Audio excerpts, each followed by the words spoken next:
Good evening.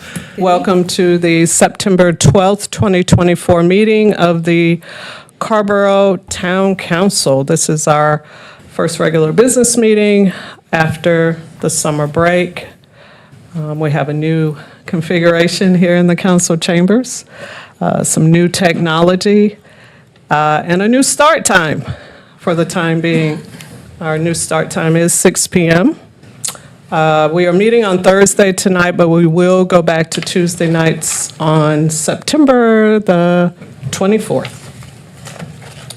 And I am looking for Liza Wolfe Francis, our Carrboro Poet Laureate. I think she is not here.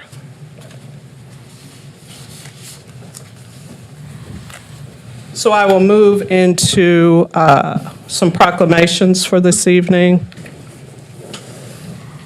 And the first one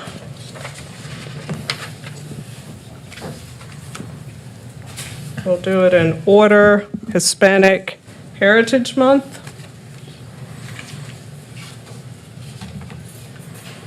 And I thank the staff of El Centro Hispano. We do have a couple of their staff members here, and you're welcome to come up after the reading of the proclamation if you would like to provide some comments. Hispanic Heritage Month. Whereas in 1968, the U.S. Congress established National Hispanic Heritage Week, which was observed annually until 1989, when it became a month-long observance of National Hispanic Heritage Month from September 15th through October 15th. And whereas in September, Chile, Costa Rica, El Salvador, Guatemala, Honduras, Mexico, and Nicaragua celebrate the anniversaries of their independence. And whereas, according to the 2020 U.S. Census, Hispanic and Latinx people make up approximately 13% of the population of Carrboro, the highest percentage in Orange County. Now, therefore, I, Barbara M. Fushi, Mayor of the town of Carrboro, North Carolina, do hereby proclaim September 15th through October 15th, 2024 to be Hispanic Heritage Month in Carrboro. I encourage all residents to participate in the month's events and to learn about and celebrate the lives, history, and contributions of Hispanic people during this month-long celebration and throughout the year. This, the 12th day of September, 2024, and I will also say that there are multiple events going on to celebrate Hispanic Heritage Month. Raleigh, Durham, Chapel Hill, and Pittsburgh, to name a few. And I welcome El Centro Hispano staff to the speaker podium for any comments. And thank you so much for coming. Thank you. Good evening. Thank you, Mayor and council members, town manager. We are very pleased to be here once again to represent and to receive on behalf of the Hispanic community of Carrboro and really Orange County at large these proclamations. We know that recognizing the contributions and achievements of the Hispanic and Latinx population is not something that it's limited to doing it like once a year or a month out of a year, but these symbolic gestures are very important to remind us of the work still to be done in our communities for the real inclusion, the self-representation, and the participation of the community in all civic life and in all those spaces where decisions are being made. So thank you for continuing to support the community all year round and for continuing to do these kinds of gestures in order to remind the community at large that the Hispanic community, it's not only Here recently, it has been part of the community for a long time. It has contributed to all the positives that that this town and that this country is, and we are here to stay and work together for the betterment of all of our communities. Thank you. All right, thank you so much.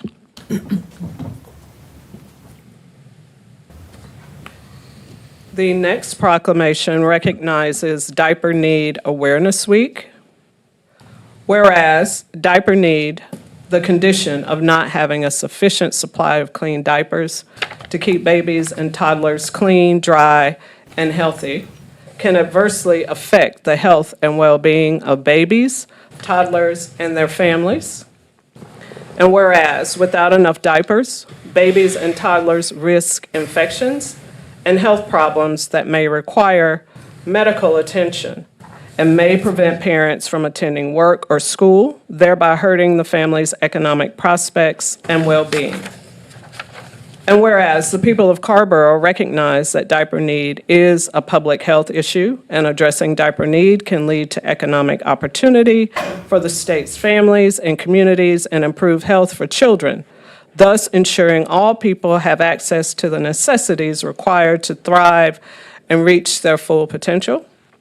And whereas Carrboro is proud to be home to trusted community-based organizations, including Diaper Bank of North Carolina, that recognize the importance of diapers in ensuring health and providing economic stability for families, and thus distribute diapers to families through various channels.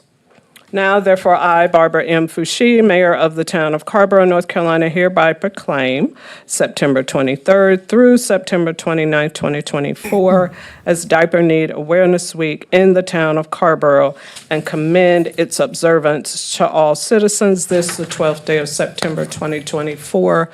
I don't think there is a representative here, but we are hearing what the need is, and I'm assuming contributions can be made, so just wanted to make everyone aware.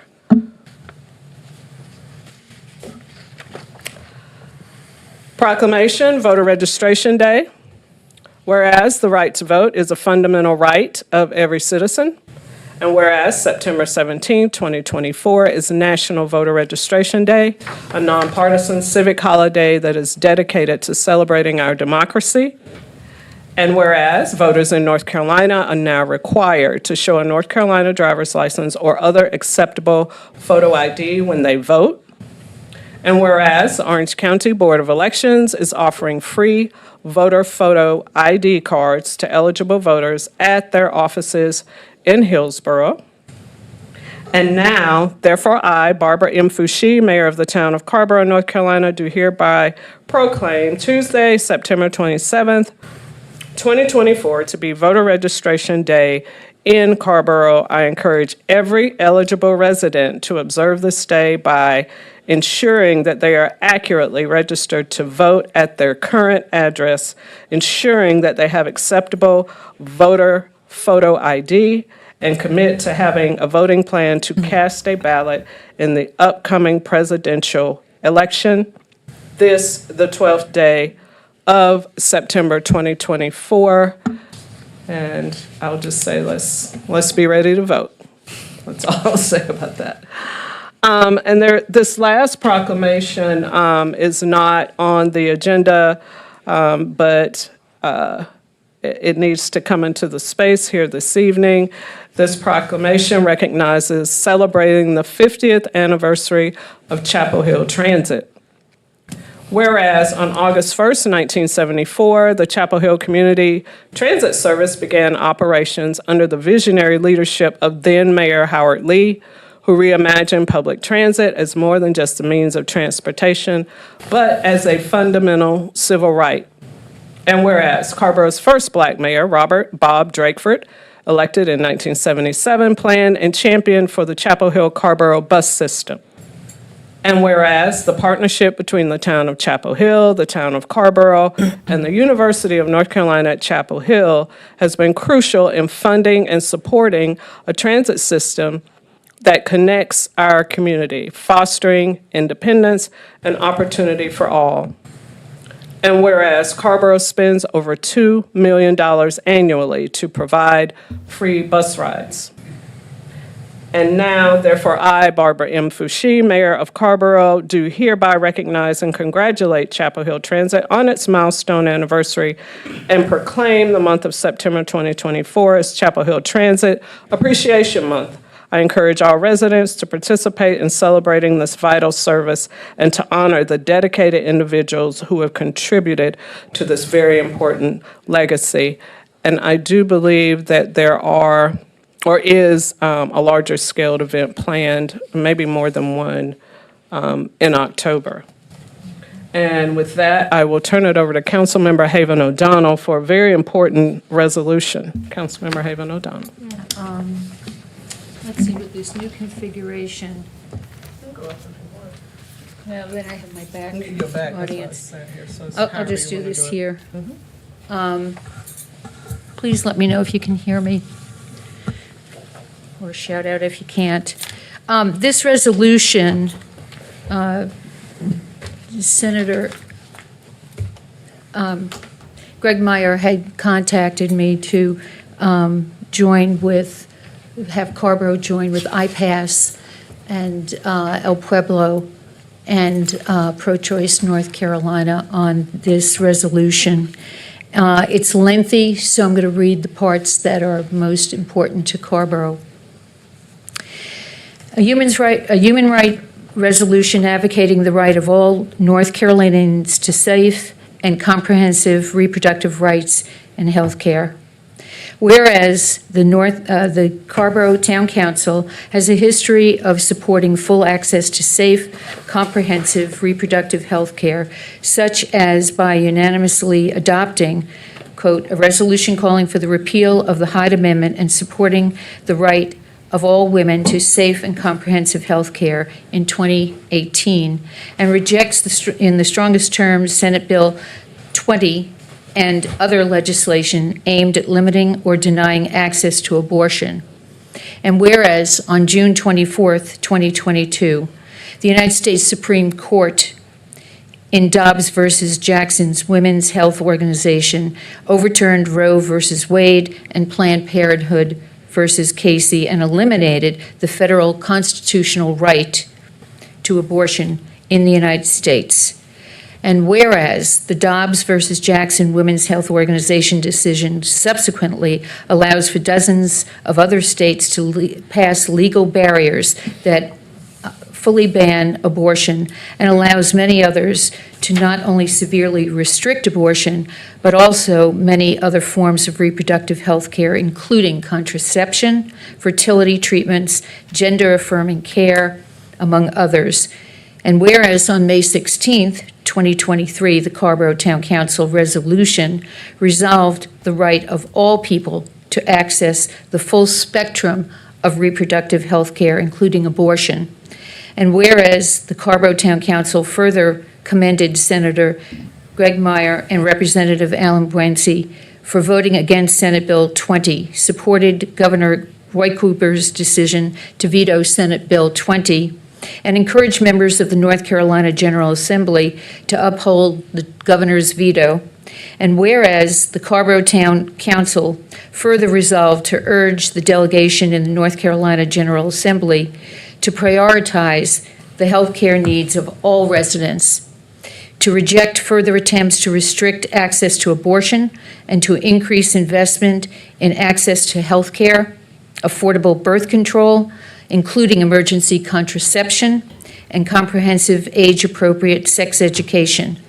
And whereas the Carrboro Town Council further resolved to encourage residents in Carrboro to speak out against egregious attacks on bodily autonomy and make their views known to members of the General Assembly.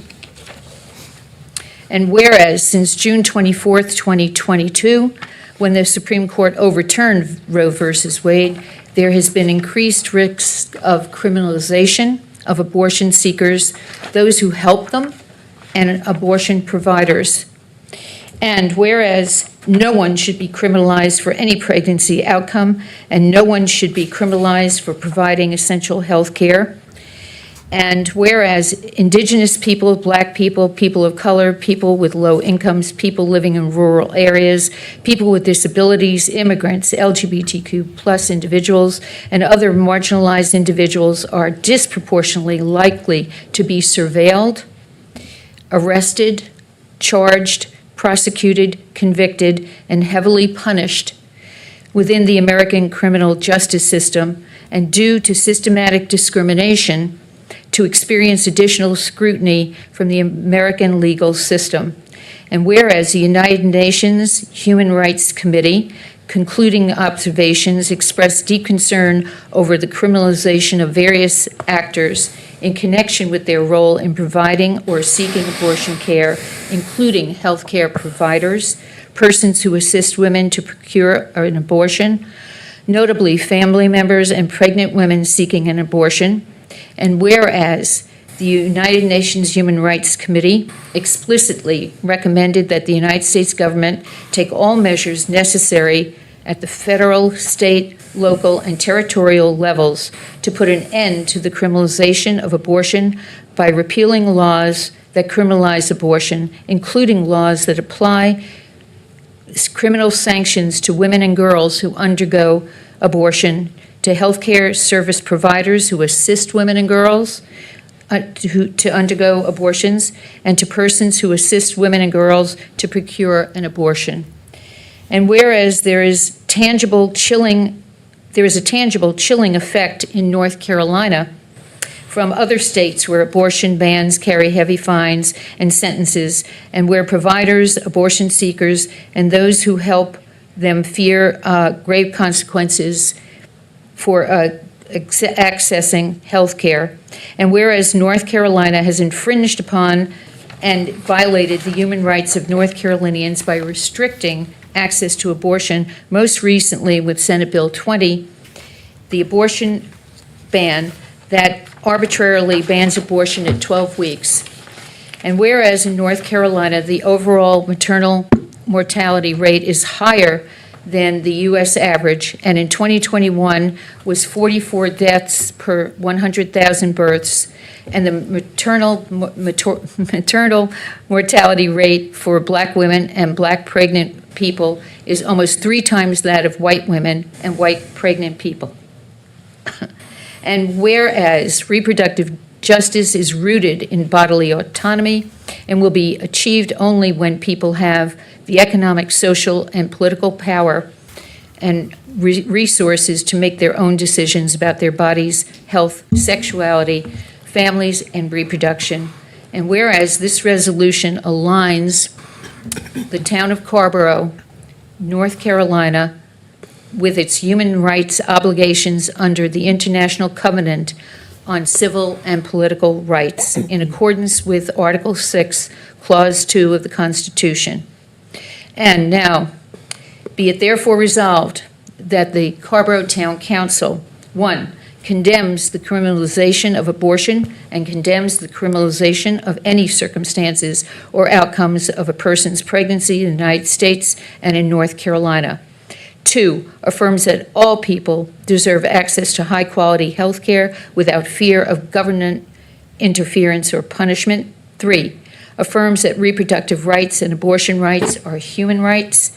4, urges safe state, county, and local municipalities that impose restrictions harmful to pregnant women, people, to repeal those restrictions.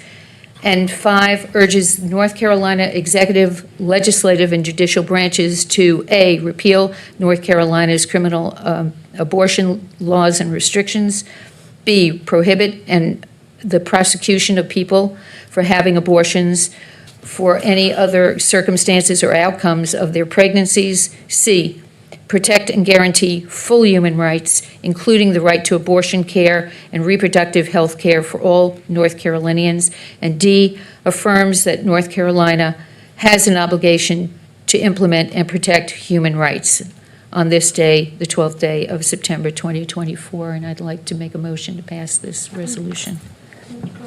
Second. All right. So thank you so much for bringing that resolution forth, Councilmember Haven O'Donnell. Motion is on the floor. It has been properly seconded. Are you ready for the question? Yes, ma'am. All in favor, please say aye. Aye. Any opposed? Motion carries 6-0. Thank you so much.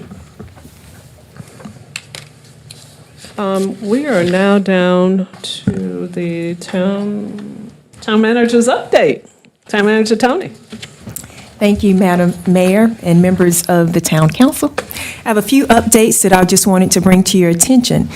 Under our pillar of race and equity, this past Monday, September 9th, Carrboro's Chief Race and Equity Officer, Ms. Anita Jones-McNair, participated in a visioning session and inaugural announcement of 97.1 The Hill's kickoff of a new interview series called Conversations We Need to Have.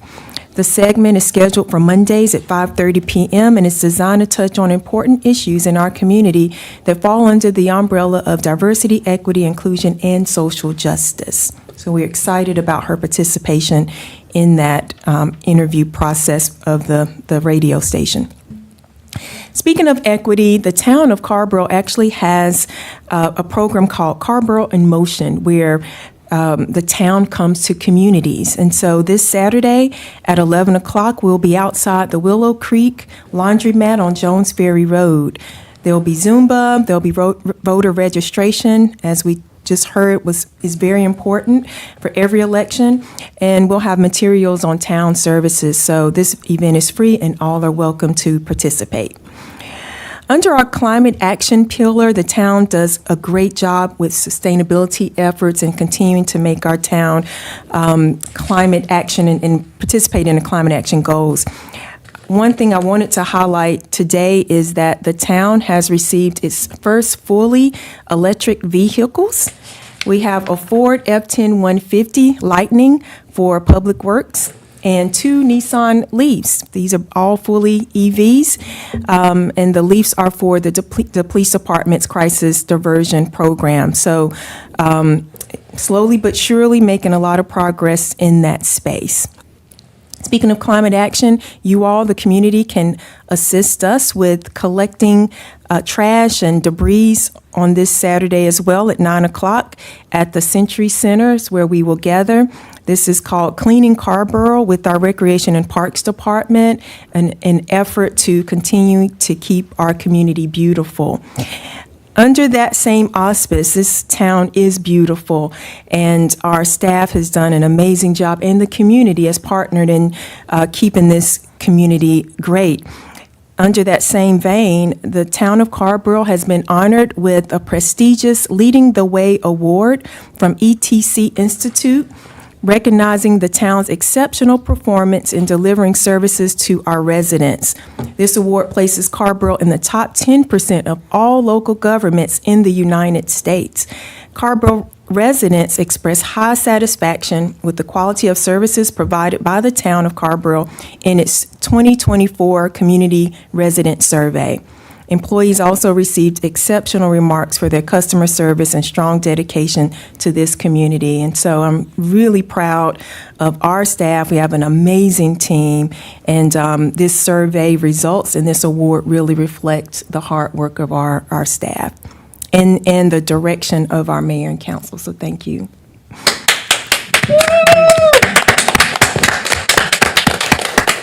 Thank you all.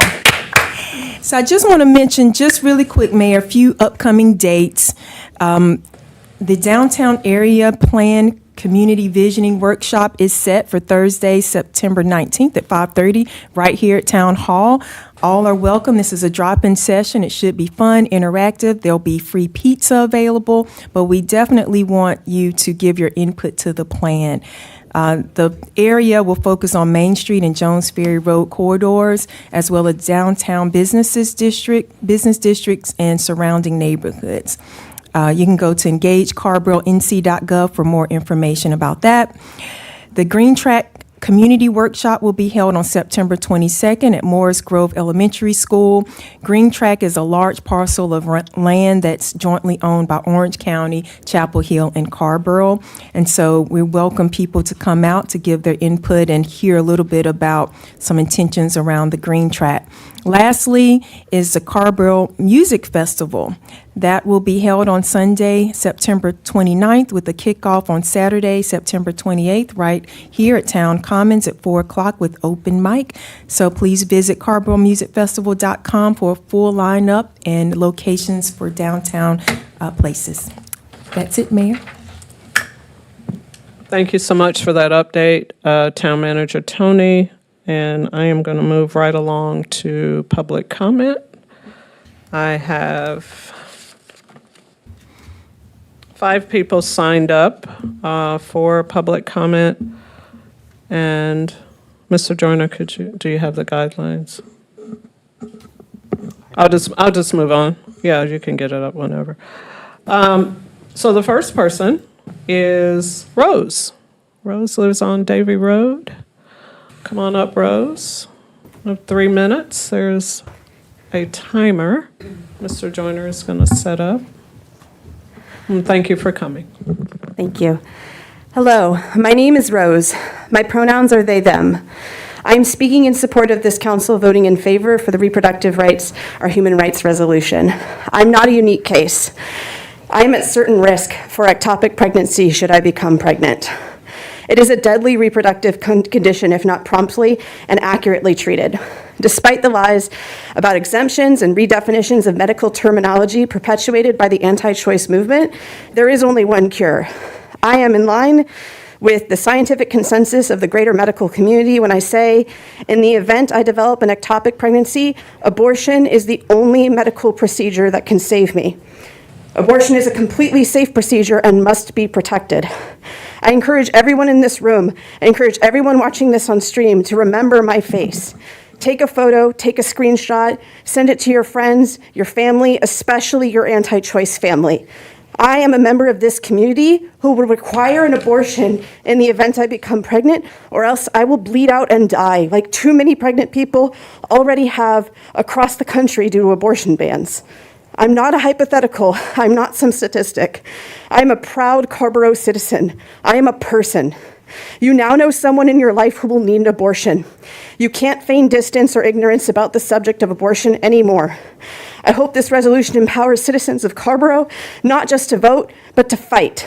Fighting looks like donating to Carolina Abortion Fund, which is desperately in need of money to fund abortion procedures that can range from $350 to over $2,000 out of pocket.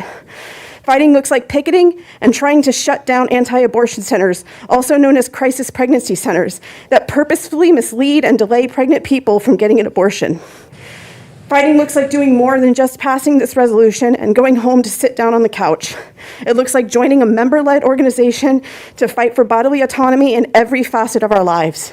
I hope other citizens join me in working to secure our reproductive rights, our trans rights, and our human rights.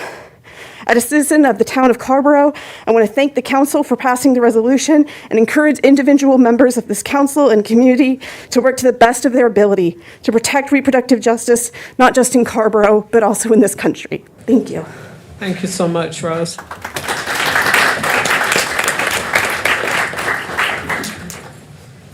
Next, we have Tara. I can't pronounce your last name. Romano? All right, come on up, Tara Romano. Welcome. Good evening. My name is Tara Romano, and I'm the Executive Director of Pro-Choice North Carolina, which is a statewide organization that builds grassroots power in the state for reproductive freedom. And I'm really honored to be here tonight with all of you. Carrboro is, are you going to start the timer? I mean, I'm going to be under 3 minutes, but I didn't want to like something going on. Yes. So Carrboro, as was mentioned, is among just 4 local governments in North Carolina and approximately 24 localities around the country that have passed resolutions calling for an end to the unjust anti-abortion Hyde Amendment. So it is no surprise to reproductive freedom advocates that the elected officials here in the town of Carrboro tonight just passed a resolution in declaration of fundamental reproductive freedoms. Reproductive rights are absolutely human rights, and tonight's resolution is both a welcome and visible action as we are witness now to the most intense attacks on abortion, birth control, and reproductive health care across the country in decades. Reproductive freedom, including safe and affordable access to abortion, contraception, pre- and postnatal care, and comprehensive and accurate sex education, is a necessary and critical freedom that too many politicians are eager to trade away in exchange for political power. With a politicized U.S. Supreme Court that overturned nearly 50 years of legal precedent in 2022 in order to recriminalize abortion, and with elected officials in states like Texas, Idaho, Florida, and Arkansas openly either attacking abortion patients and providers, supporters, or even voters with substandard care, threats of imprisonment, or attacks on democracy, and lawmakers here in North Carolina continuing to stigmatize and erode access to all sexual and reproductive health care, we urgently need local governments such as yourselves to take a stand for these fundamental freedoms. Whether it's ensuring safety at abortion and reproductive health care clinics, finding innovative ways to expand access to affordable quality maternity, reproductive, and sexual health care, or ensuring youth have the tools they need to assert their bodily autonomy, or creating tangible and material support and policies for people making their own reproductive health care decisions. There are numerous ways local governments can step in where our state and local federal government have fallen short, and we applaud the town of Carrboro's proactive efforts to ensure its residents and their local elected officials are committed to these values of reproductive freedom. Today's resolution is also a really stark reminder that the elected officials on our local town councils can and do play a role in combating abortion stigma, supporting patients and providers, and advocating for reproductive freedom. These races on our ballot are just as important as the state and national races and can help send a clear message that the majority of North Carolinians support abortion access. We applaud the town of Carrboro for taking this proactive approach to reproductive freedom. And we encourage the town to, as you adopted this resolution, to build on the town's history of championing human rights and equality for all, and to stand as a leader for other local governments to follow. Thank you. Thank you, Tara. Next up, I have Florence. Is it Florence? Simon. Come on up, Florence. Welcome. Thank you.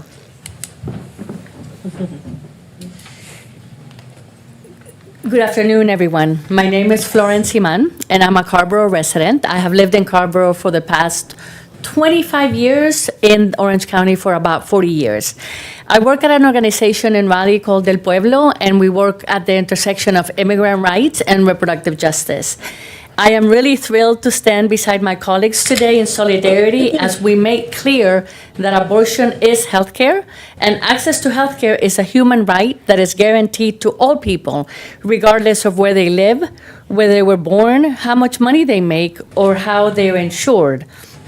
Human rights are universal, and it is the duty of the federal, state, and local governments to protect them. That is why we're here today. The Carrboro Town Council is boldly speaking out and has just approved, which I'm really excited, making clear that no one should be criminalized for a pregnancy outcome or a circumstance related to their pregnancy. The U.S. has been reviewed by 2 United Nations treaties, monitoring bodies since the Dobbs versus Jackson Women's Health Organization decision, the Committee on the Elimination of Racial Discrimination, and the Human Rights Committee. These committees were deeply concerned about the impact of Dobbs on communities of color, and particularly with those with low income. I must say, I am deeply concerned as well. Through my work at El Pueblo, I have witnessed firsthand the significant challenges faced by Latino individuals and low-wage workers when accessing abortion care. Many are having to drive longer distances to access clinics where abortions are performed, as most North Carolina counties do not offer these services. For individuals who may not be eligible to obtain a driver's license, driving longer distances may increase their level of fear of being stopped by the police. In addition, individuals are having to wait 72 hours, which may require that they may miss work and incur additional expenses for lodging, for food, and perhaps even for childcare to be able to access abortions. As a Salvadorian, as an immigrant to this community, I never thought that I, in the United States, would be facing similar restrictive draconian policies as I see in my home country. Resolutions like this one are needed to ensure communities are clear on their commitment to abortion access for all and push to ensure laws that are reflective of what communities need and want. The committee made clear that abortion bans violate several human rights protected under treaties that the U.S. is a party to, and that it is the duty of all levels of the U.S. government to act and to uphold our human rights. Thank you. Thank you, Florence. Next up, I think it is either Ann or Kumar, A-N-U. Welcome. Thank you. Thank you so much. My name is Anu Kumar. I'm president and CEO of IPAS, a global reproductive justice organization. We work in over 25 countries around the world on expanding access to abortion and contraception. We also work in the United States. I want to thank the council for approving the resolution, and especially Randy Haven O'Donnell for her leadership on this.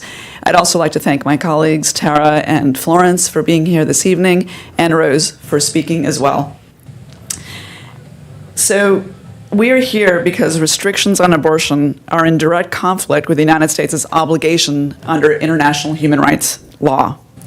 Treaties ratified by the United States are considered the supreme law of the land under Clause 2 of Article 6 of the U.S. Constitution, and should be upheld at the federal, state, and local level.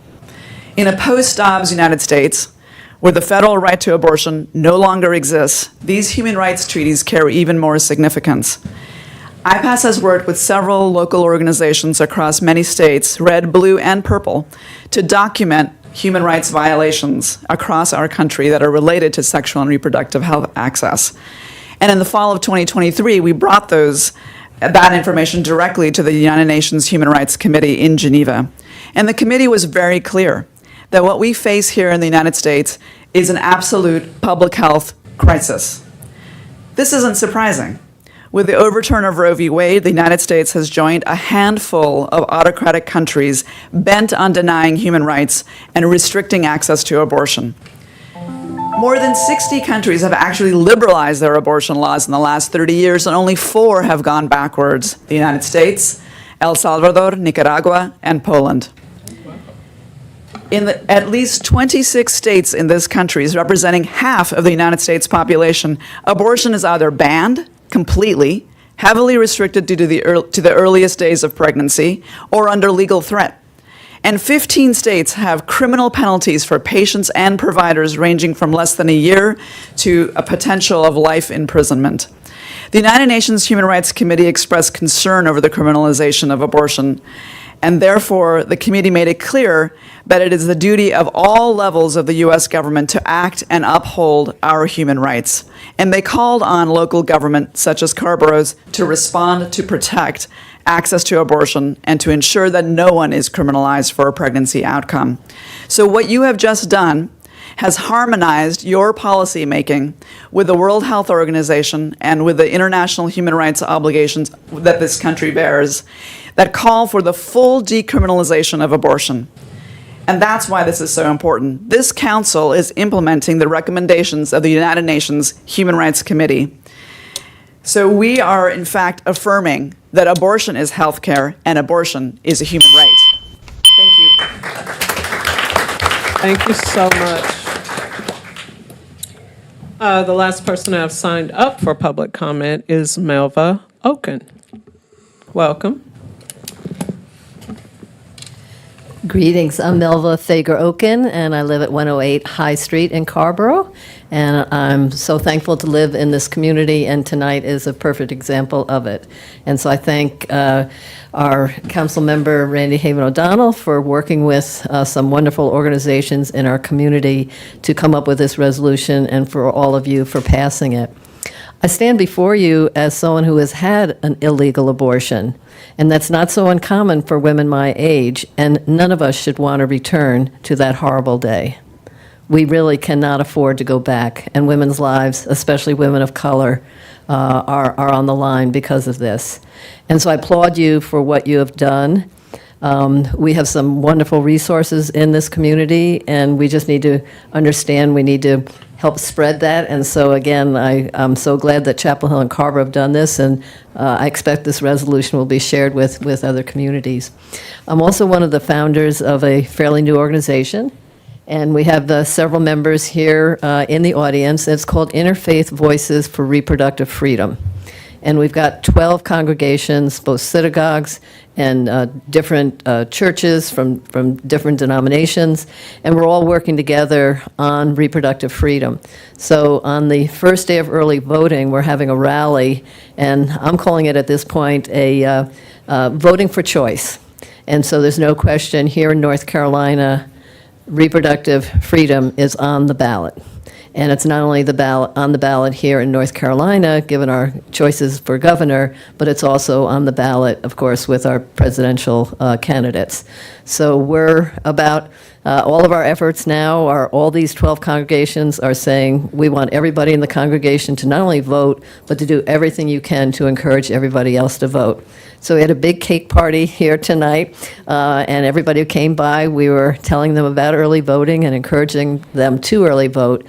So again, I applaud you for everything you've done tonight. This is so important. I do have a doctorate in public health, and so it breaks my heart to see that a basic human right that we had for 50 years has been stolen from half the population. Thank you. Thank you so much, Mela. So that is the people that I have signed up for public comment. Or is there anyone else that would like to give public comment? Is that Miss Welch? Yes. Yes, come on up, Miss Welch. I'm not speaking about It's public comment, so just come on up. Thank you. Good evening. My name is Shelley Welch. I'm not here to talk about this very positive thing that happened. I'm actually sort of the bringer of negativity, but that's okay. I wanted to come here tonight to talk about something that I've become aware of in the past 5 years being involved with the town of Carrboro that has really come home to roost in the last year, and that is the Planning and Zoning Department in Carrboro. I'm not sure if the town council is aware of it, but if you're not, you should be aware of it. I believe that your town attorney is keenly aware of it. The reputation of the town of Carrboro amongst home buyers, businesses, contractors, and I'm talking electrical, plumbing, building contractors, is in the pits. Every single person that I come in contact with, I own a farm and I own a preschool, so I meet a lot of parents, a lot of people who are first-time home buyers, a lot of people who are switching homes once their kids get older, and I hear the same refrain. We try to stay out of Carrboro. We try to stay out of Carrboro because Carrboro is not equitable about the way that they enforce their ordinances. And you all know, anybody who's been around here for a while, maybe some of you are new, my school is next to the Merritt's gravel pit. And if there has ever been an inequitable situation in this town, it is the way this town has handled a non-conforming situation that my school is next to. Absolute abject failure to enforce ordinances, to the point that I had to sue the Merritt's gravel pit so that I could stop getting beat up, pepper sprayed, arrested without cause. And that is, in my opinion, partially the fault of an abject failure by this town and a lot of other people who are in charge of enforcing regulations. Failure to enforce things equitably. So I am coming to you here tonight. I think it's great that we are supporting abortion rights, and I believe in that with all of my heart. But I also believe that you need to ask yourselves very deeply, who is Carrboro and who does Carrboro want to be?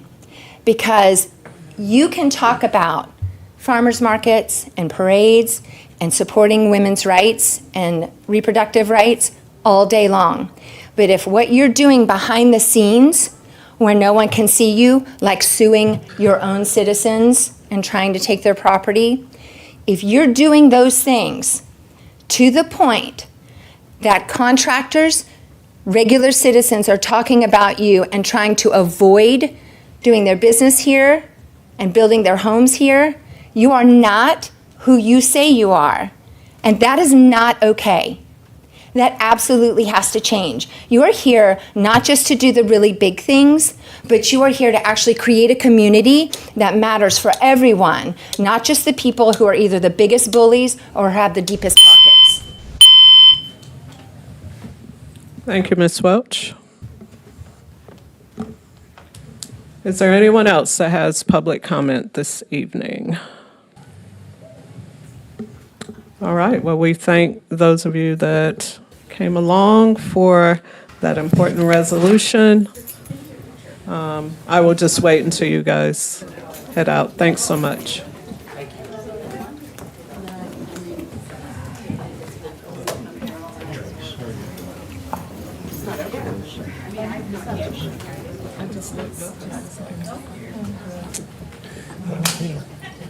Even a broken clock.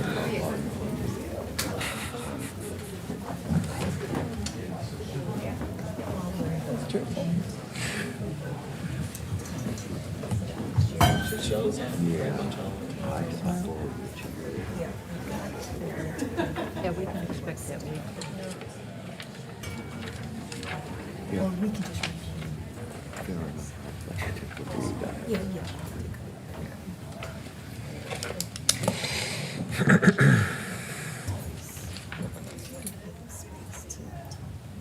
So we are down to the consent agenda.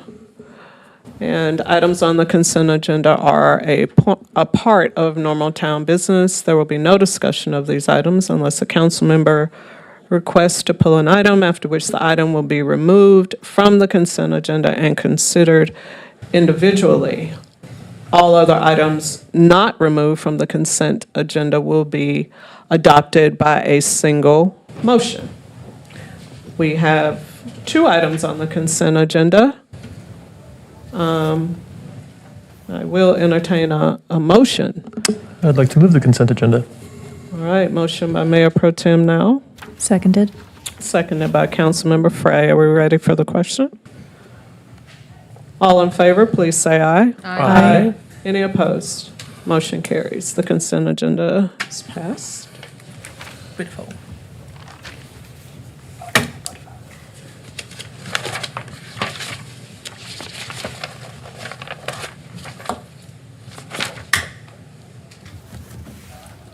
We're at the public hearing. Town manager, is there anything you want to do to introduce the item, or we're going to turn it over, or? Okay, I'll introduce it. Thank you. This public hearing is a quasi-judicial hearing to determine, it's a public hearing to access the removal of a tree on a private property that has been declared a public nuisance due to its potential danger to public health and safety. Our Public Works Director is unable to be here. Keith Berger, our Deputy Public Works Director, will lead this item, supported by our town attorney. Thank you, Town Manager Tony. Welcome, Mr. Berger.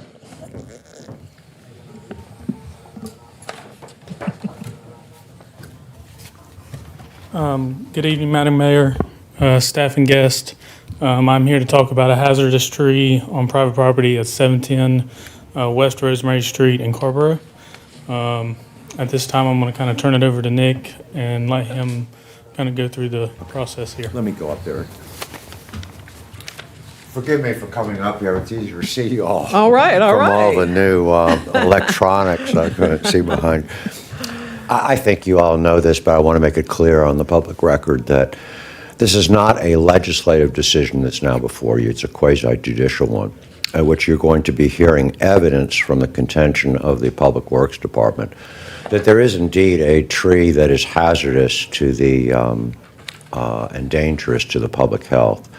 It is not being brought pursuant to our nuisance provisions of the town code. It is being brought with regard to a separate section, which calls for the council, if it were to find that there was a dangerous condition on public property, dangerous to the public, and it calls upon the council, if they so find, to enter an order to have that matter rectified, in this case, removed. And so that's what the evidence is going to be that would be directed, Mr. Berger speaking on behalf of town officials about this matter. Any other member of the public that has relevant evidence, if you will, on this question, not the least of which, if Ms. Julie Rohrer is here, who is the landowner, should feel perfectly free and should have the right to address you as well on this issue. And then finally, I'll say that for those who wish to provide testimony to the council on the matter, it would be useful at the outset if they are sworn by Mr. Lamar Joyner briefly, simply that they affirm that they're going to tell the truth with respect to what they say to the council. All right? Thank you so much, Ms. Furman. So might want to do that swearing in.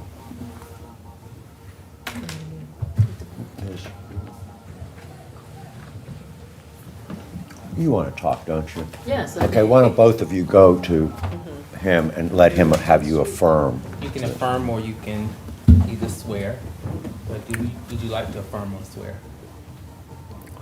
Okay. And you can do it with him. You can do it. Anyone that plans to speak or may speak during this item should stand and place your right hand in the air. After I read this oath, please say, "I do." Do you swear or affirm that the evidence that you are about to provide in this truth to the best of your knowledge? I do. Okay. Thank you. And you'll be able to speak.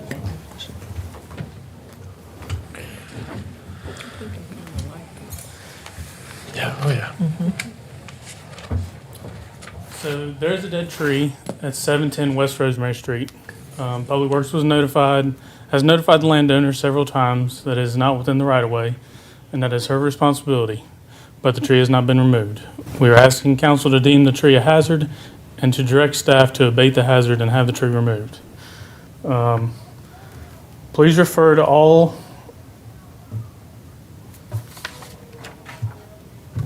the attachments are being submitted as part of the record in this case. Attachment F is a timeline of all correspondence that we had with the landowner. We have reached out to her multiple times and sent her several letters. Attachment A shows July 2nd letter that is declaring the tree a public nuisance and ordering its removal. No action was taken by the landowner to remove the tree or appeal the decision of the tree being a nuisance. The notice of the hearing was sent out on August 19th to the landowner and confirmed receipt of the delivery on August 17th, this hearing was going to take place. We've got some pictures on this next slide there that lays out the right-of-way. We did have it surveyed to confirm that this tree is in fact outside of the right-of-way. And on the next slide here, we've got some pictures of the tree that clearly show it's deceased. You can tell just by the trees behind it that are full of green. The leaves are, they're vibrant trees, and this one is leafless. And so we would really like to direct council to the order to vote on authorizing the council to direct the town manager to direct town staff to have the tree removed by next Monday, September 16th. Thank you, Ms. Berger. Yep. So I think we can hear from Ms. Rohrer right now. Is Rohrer? I'm sorry. Come on up. Hello. Hello. My name is Julie. I'm the property owner, and absolutely that tree needs to be removed. I've been wanting that tree removed for a long time. It's become evident in the last couple of years that it was actually dead, though. Took me a year to get Duke Power because it's over all the Duke Power lines, all the utility lines. I thought Duke Power should be responsible for the huge bill it would take to take this tree down. Took them a year to say it's within a few feet of our power box or whatever excuse they had. Call the utility companies. They don't want anything to do with it. I think it's not a Julie problem. I think it's a Carrboro problem. It's over Carrboro roads, Carrboro utility lines, Duke power lines over the sidewalk. And I got a lot of legs to stand on here to help me pay for this tree to be removed. But I have called 5 tree removal companies. None of them want the liability of taking this tree down because they don't know how to shut down traffic. Traffic's gonna have to be shut down for a couple of hours. They don't know how to do it. But I almost had somebody lined up, and then I got a call from Craig with Triest, who Carrboro uses. That's his guy. That's probably who y'all would get to do it. He said, I think Carrboro should pay for this. And hold on, just, he says, I think they should pay for it. I think it's not just a Julie problem, it's a Carrboro problem. At least help pay for it. At least help, with the directing traffic. I'm a business owner. I'm not a tree expert. And I said, okay, well, I'll hold off for a bit and just see what happens.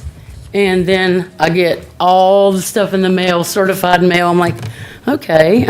I thought maybe Carrboro was going to let me know they're going to pay for it finally, or at least help me pay for it. It's probably going to be $10,000. And I've just spent $30,000 on this tree because the roots ate into my septic lines that I had to dig up my parking lot and put all new septic lines in, and 2 of my pumps that equal $20,000 went out because they dried up because it wasn't pumping up to the road. So I just spent $30,000 on this dang tree. Anyway, I have a lot of legs to stand on, but my biggest leg to stand on is this. There's a pedestrian, you saw the picture. There's a ped head, do y'all know what ped head, pedestrian crossing, that was put on my property without an easement about 20 years ago, maybe 15 and 20 years ago. There's no easement. It's right next to the tree. And that's eminent domain. Carrboro just took eminent domain, put it up. And in putting that ped head in is probably, who can deny that putting that ped head in didn't mess up the roots of that tree and kill that big oak tree? The pedestrian crossing is right in line with the tree, and if Carrboro took eminent domain to put it there without my permission, no easement, there is no easement, then who can say that that's not Carrboro's whole tree? If they took eminent domain and put that thing up on my property without my permission, and they could have killed the tree when they dug the hole to put the ped head in. That's my argument. I've got several more, because I tried to get this tree removed when I put my addition up 25 years ago. Carrboro screamed and yelled, no, no, no, tree stays, tree stays. There was a big tree in the backyard. They made me pay $5,000 when I went to the planning department to protect and to do stormwater drain and all this. I paid, attorney and people, $5,000 to protect that tree. It was clearly dead. That one was dead, dead, dead. 6 months after my addition was put up, tree went over, my brand new fence hit 3 cars in the parking lot next to me. And Carrboro said, well, we sent an expert out there. He said there was a little bit of life left in the tree. The tree was totally hollow. It was dead. I mean, I put a lot of money into saving trees, but this one is definitely dead. And I've already dealt with the other tree in Carrboro when I put my addition up that was clearly dead, that I tried to protect and save, but it still did a lot of damage. So I'm just here to say, help me with this, somehow help me with this. I don't know what to do. And I want the tree gone, I can tell you that. I never said I didn't. And I thought Duke Power would help, and I thought Carrboro would help, and I thought utilities would help. I thought DOT, putting a ped head on my property without my permission, would have something, but everybody's passing the buck. It's a huge liability, and that's the reason they're passing the buck. So somebody help me with this. Thank you. Thank you, Ms. Farrar. Appreciate it. Mr. Berger, is there anything further? We've heard from the property owner, Ms. Farrar. Is there anything further as to this matter, or have you pretty much just? No, that's about it. Okay, all right. Oh, you can go back and sit down. I was just wondering. Council members. Questions, discussion. We do have an order of the Town Council of the Town of Carrboro, North Carolina, determining that a tree located on private property poses a danger to public health and safety and authorizing corrective action. We also just heard from the property owner. And we've read through this agenda item, I'm sure. Are there any questions or discussion? Is there a motion to move this order?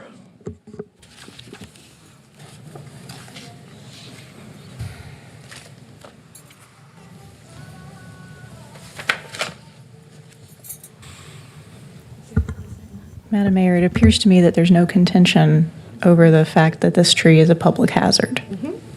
The question is about who should pay for it, which is going to be a moot point when this tree is removed.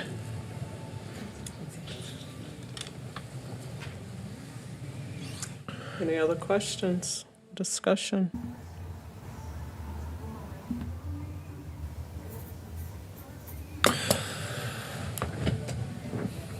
And I guess I would ask our town attorney, I see a quote in here from the treeist, and I don't know what council members are thinking, but is there an opportunity to share cost? Is that even anything that we could wade into based on the evidence that came from the property owner? Let me answer that. Thank you. And that's what we're going to lean into. I understand. Let me answer that by sharing explicitly what the town code provides for. Thank you. Yeah. And it provides that if you were to find and conclude this tree is a dangerous condition to the public health, then there are only two remedies available to you. Yep. One is to order that appropriate town officials remove it and to assess the cost of that removal against the landowner by virtue of either having them pay that back, or failing that, imposing a lien on the property. The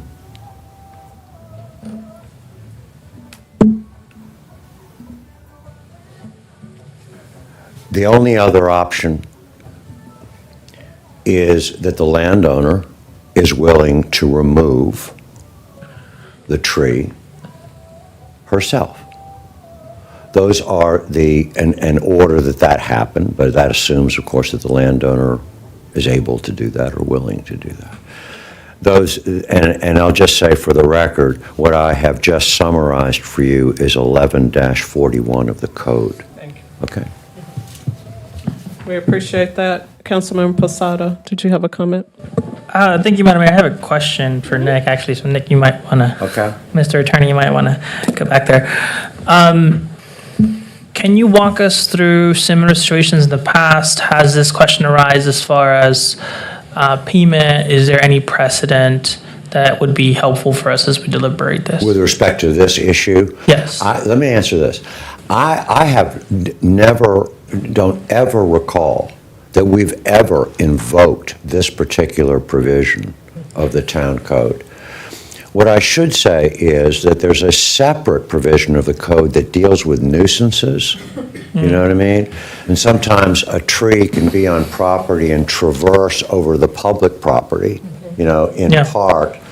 And then there's a provision for requiring an owner to, for example, cut that offending portion, if you wish, cut that down so it's no longer a hazard. But the nuisance provision does not provide for removal or rectification by the town and then recoupment, if you will, either by payment from the landowner or by virtue of putting a lien on the property. And also a nuisance differs a little bit from a dangerous and hazardous condition. Yeah. You know, and a nuisance can cause a problem, you know, and that kind of thing. So the decision was made by the town to proceed under what it perceived it to be a serious health hazard under the provision I mentioned to you. Okay. Maybe, yeah, on similar lines, and maybe this is a question for you or someone else on staff, is there any, should we move forward with the order? You have to do it, someone has to pay for it. Is there any assistance in town that the landlord could acquire in order to pay the town back for that? I don't know the answer to that, so I'll have to defer to any staff member if there is such a thing. And this could end up being a lien. That's correct. In addition to regular property taxes. That's right. Is that what we're? Okay. That's right. To secure payment, ultimate payment of the cost and expenses of removal. And so if that would occur, the landowner would have to work that out through the tax office if there was Yeah, well, some kind of. I guess the only way, you know, the only way a landowner could extinguish the lien is to satisfy it. Right. I'm just talking in terms of how Ms. Rohrer might pay it, because that's in addition to what her property taxes Well, certainly, already. if she paid, for example, if the landowner paid back the expense and cost to us, even if there was a lien placed on the property, we would be obligated to remove that the lien. Yep. Okay. Thank you. Do you have something for Nick? Yeah, Nick, I had a question regarding any power or utility interference and who would have responsibility, apart from how this could get sorted out, where that would lie if the town is, involved in Yeah, let me say sharing. this, but I have to be careful here because I'm not really giving evidence to you all. But Mr. Berger might be able to help you on this. I believe that there has been discussion with public utilities, about one or more public utilities about this, in an effort to have them weigh in and perhaps help. My understanding is, and I believe it may have been reflected in the correspondence, the evidence submitted in the record to you, that the ultimate result of that wasn't very helpful. I mean, in other words, that the utility took the position, look, this is a matter on private property, and that we as a utility have no obligation. Okay, but I'm saying that to you, my memory of what's in the correspondence, so you should rely on that rather than my memory. Yeah, I'm thinking in terms of, fallout after the fact, during the removal process. In other words, something that is unanticipated in terms of power lines or utility. Oh, well, of course, the working assumption is that the company that comes and removes this take appropriate care and coordinate, if necessary, with any utility company to ensure that when this thing is taken down, the process of taking it down doesn't cause any damage to any utilities. Got it. And certainly that would not be the responsibility of the town, but it would be the responsibility of the contractor that we hired to have this job done. Yeah. Yeah. Mayor Pro Tem Nowell and Councilmember Frey. So as I read this, it is a little bit unfortunate, but I think relatively cut and dry. If I were Ms. Rohrer, I would also probably be annoyed at a minimum about the installation of the pedestrian crossing and then the subsequent failure of DOT to collaborate here. But what strikes me is that no other body could find anything other than this is a private tree. There is no legal documentation to suggest anything other than this is a private matter. If this were appealed, if we were in some instance to consider the town responsible, which we are not, or Duke Power responsible, which they are not, that could not withstand scrutiny as I read the evidence. And then, toward the idea of assistance, I'm reminded of precedent that we have had, as a council with other private businesses.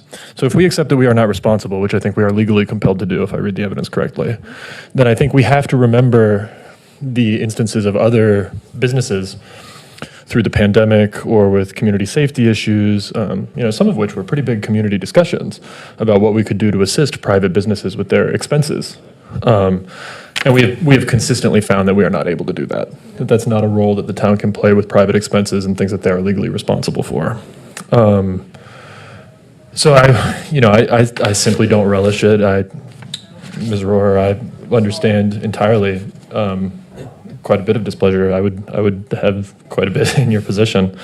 But I think we have no choice but to execute this order and to ask that the property owner bear this cost. Is that a motion? So I would like to move the order. Moved by Mayor Pro Tem Nowell. Is there a second?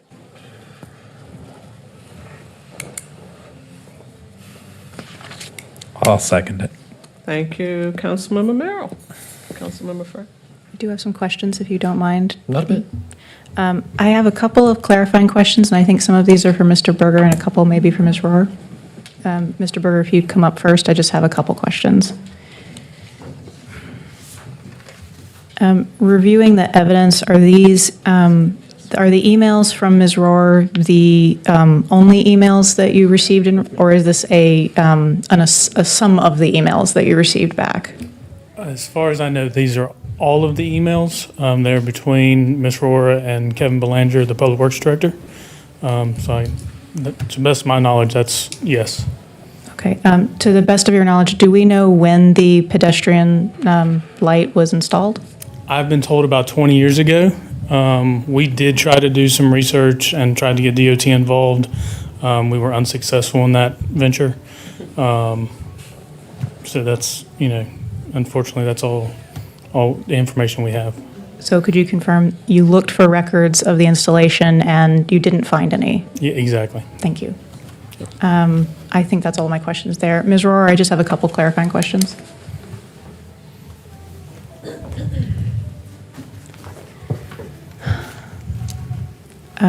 Ms. Rohrer, do you feel that you've had the opportunity to fully understand the correspondence that the town sent to you asking you to remove the tree? I have always wanted to remove this tree. I've been trying to line it up since everybody said it's my tree, but I've had to hire somebody to give me good advice, and he said, basically your best leg to stand on is the eminent domain. If they put that pad head there, they took automatic eminent domain on that spot next to that tree. That's eminent domain. And eminent domain you need to be paid back for. What's the word? Compensated for eminent domain. They didn't have the right to put it there right next to that tree, and that could have been why the tree died. So if that's eminent domain and that's the property of Carrboro or DOT, I don't know how that works. You guys are the professionals, not me. You're the experts. Then that tree is eminent domain. I mean, it's right there next to it. If they took eminent domain and put that thing up without I just saw them doing it one day. I'm like, that's odd. I know that's my property. It's 20 years ago, or 15 to 20 years ago. I was like, okay, I guess that's something that happens. But they're supposed to have an easement. They were supposed to get an easement, and they did not do that. They just chunked it there, dug up deep hole in the ground, probably killed the tree, and then I have to pay for it. But one thing I do disagree with is, besides the eminent domain thing, I think that needs to be looked into a little further to help me pay for this tree. I'm willing to pay for the tree. I don't want to get the most expensive guy around to do it, but I'd have to. And I just talked to somebody tonight, an hour before I got here. He's a client of mine, and he recommended J&D, and I don't know how much Trieste gave an estimate for. I never saw that. 7,200. 7,200? Okay, well, this guy has the cranes, and he said for the traffic to be shut down, we could hire an off-duty cop for a couple of hours. It'd only have to be for a couple of hours, until they got the limbs out of the road and stuff. He said it would be a lot cheaper. So, I mean, if I have to end up paying for the whole thing, which I don't think I should, I think this is a Julie and Carrboro problem. I'd like to split it with you. But if I have to end up paying for it, I don't want to use, words like lien on my property is a little harsh. I've had that business for 37 years. That hurts my feelings. I've had a good business, and I pay my taxes every year. I've had that business since I was 23 years old. Not many people can say that. And I play by all the rules, and I have ever since this tree issue come up. I've played by all the rules. And now I'm getting, we're forcing you to do it, and you're going to pay for it. You're going to use our guy, and we're going to put a lien on your property. That's a little harsh. Because, I've already put a lot of money into this business, keep an old business working, an old building working, and there's no need for talk like that. I pay my bills. We can do this, but I want to just see if Carrboro can see any of my points in this and to help me maybe pay for it, or at least, at the very least, let me get somebody who, $7,200, does that include traffic? I think traffic control may be extra. That's about $1,500 extra, I think, from what I've heard. Unless you get off duty police officer. Mr. Berger may have an answer for that. 7,200 is including traffic. Oh, it includes it? Oh, okay. Okay, so there's no reason to put a lien on my property, because that means you're saying that I don't want to take the tree down, and I wasn't going to pay for it, and I'm fighting this. I'm not, never have, never will. This is, okay. So, Ms. Rowe, I'm just going to summarize really briefly, if it's okay with the mayor. What's going to happen in the event that we pass this order is that the town is going to contract somebody to take the tree down, and then we're going to send the bill to you. So there's the lien portion of this only comes into effect if you refuse to pay the bill. Right, but, Okay. Within 30 days, I think. Is what it's- I'm hemorrhaging money right now, so might as well hemorrhage another $7,200. So, Yeah, well. Right. I wanted to make sure that we had a chance to go through that so that you were aware of what was going to, what's part of the order. of course, but if I could get somebody to take the tree down for $3,800, shouldn't I have the right to do that? I was told to put my guys on hold because Craig said, I think Carrboro's going to pay for this. I was just left a meeting. I think they're going to pay for it. I'm like, woo! And then I get the stuff in the mail, certified mail. I'm like, what just happened here? That's why I put it on hold, because I was told to. But if I can get somebody to do it for half that price, shouldn't I be able to do that? Hold on. Ma'am, I think the time for that may have passed when it became a public hazard as opposed to the nuisance process that you've been in during the rest of the year. Okay. That's my questions. Thank you. I just wanted to get that clarified. Thank you, Councilmember Frey. Councilmember Haven O'Donnell, then Mayor Pro Tem now. Yeah, I have a question.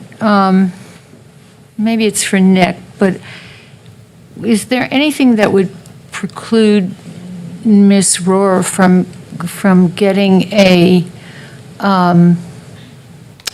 low-interest Carrboro revolving loan, since this has a timeline of when this has to be done? I won't need a loan. I wouldn't pay an interest. Okay.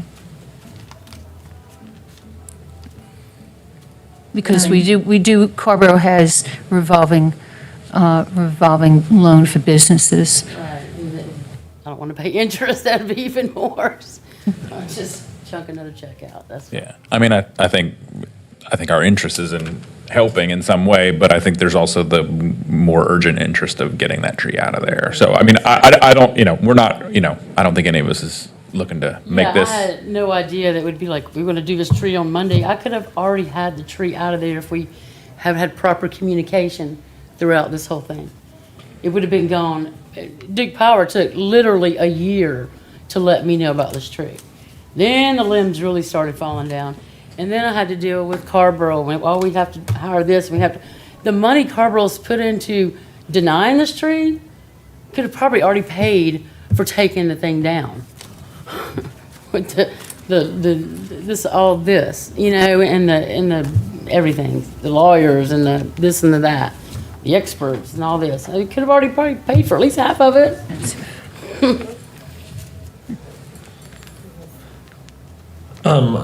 I do it's at a personal level, find it reasonable that if there's a standing quote for considerably less than we have out, entertaining that. Councilmember Frey's point that time is now of the essence, considering the safety issue, is in front of mind. So I guess, Ms. Rohr, I want to leave room. This may be an unproductive detour here, Nick. Please keep me honest. But if there were a world where Ms. Rohr could have that $3,800 quote honored by Monday, could that be feasibly pursued?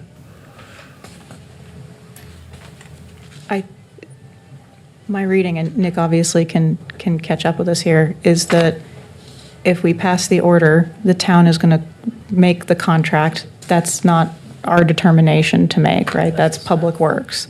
I'm sure if Ms. Rohr provides the quote and they find that that person is equally qualified and less expensive, that they would go with that person, but that's for the Public Works Department to determine.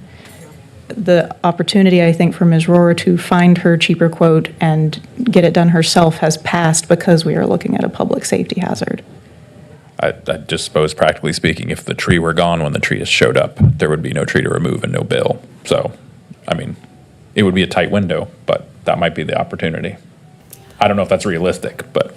Yeah, we're kind of far down the road now. And I think that's the recurring theme that I'm hearing. But it also sounds like there may be a window of opportunity with Public Works as far as an alternative to the quote that we have in our agenda packet. So I guess I'm just saying the order is in front of us, and, we have to, decide on that one way or the other. Our town attorney has told us the options we have. He read the town code to us, and that's the position that we find ourselves in. And we certainly are hearing everything that you were saying. But yeah. Recommended Monday. Today is Thursday. I don't know where Monday came from. That seems like tree's been dead for 5 years. So it's not, okay, the tree's a hazardous, but can you give me like more time than Monday to get a couple of quotes? Because it's Thursday and nobody's going to quote anything on Friday. And then Monday's your day. So how about another week? That would be reasonable. He recommended the 16th. Can I recommend the 23rd or whatever? Mr. Herman. You know I was going to call your name. Could you come to the podium, yes, please, so we can see where we are? And you said a week. Did you say? Yeah, just a few more days because I can't rush everybody there Friday because it has to be done by Monday. So. Thank you, Ms. Rohr. Mr. Herman? Yes, ma'am. Mm-hmm. Where is that a possibility? Well, it is in this sense. A few minutes ago, I read to you what your options are, and one was that you order, if you will, the landowner within a specified time, I'm looking at the language of the order, to remove the tree, right?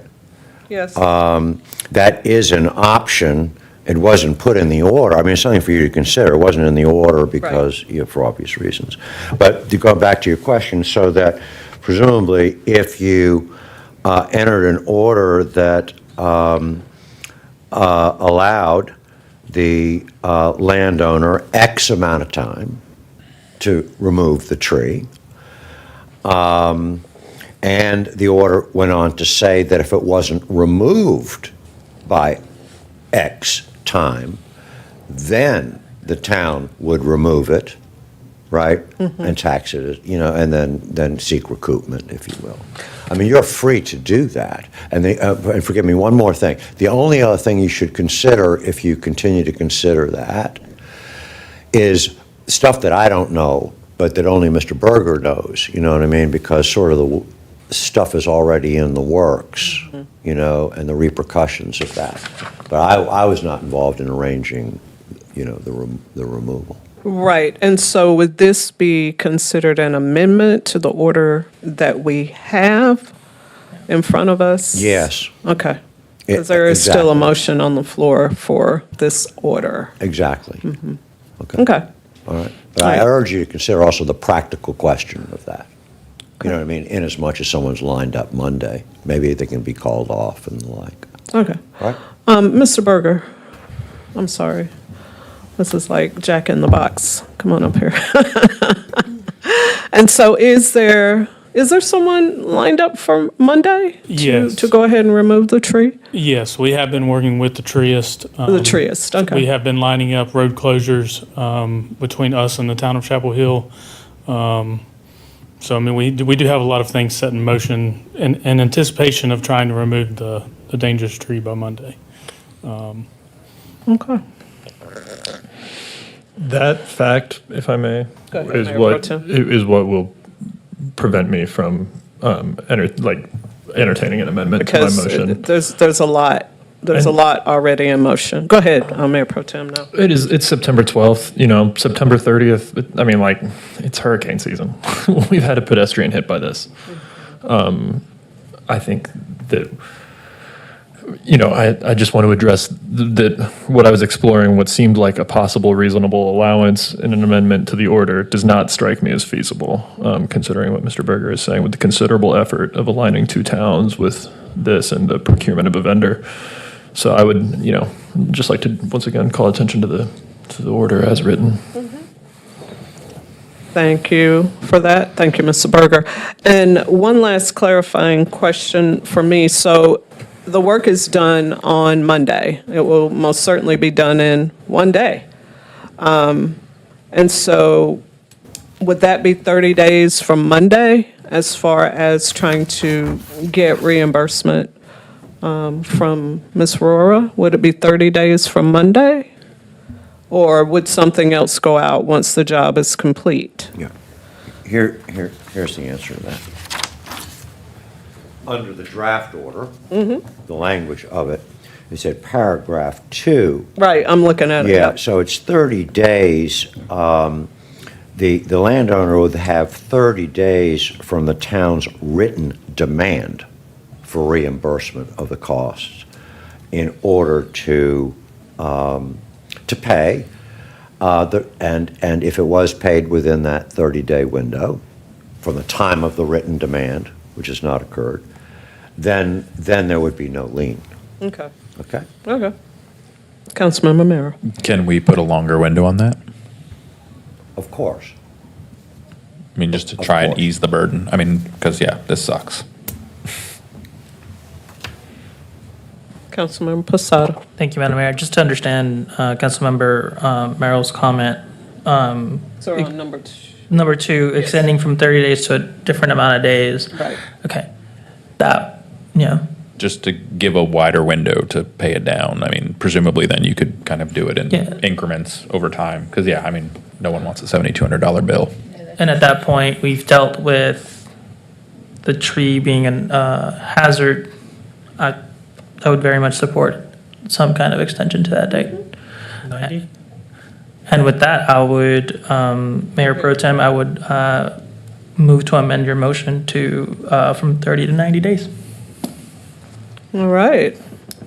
So to clarify, we are wanting to amend the amount of time for reimbursement from the property owner from 30 days to 90 days. In the meantime, the tree will come down on Monday, which is very important to community and for those that walk, bike, and move in that area.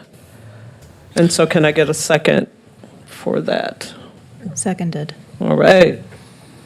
Any more discussion or concern about? Can we just clarify, just for the sake of being thorough, that Go this, ahead, that, Mayor this, Pro Tem. that this doesn't present undue administrative or financial burden on the town? It shouldn't, I would think. But does it?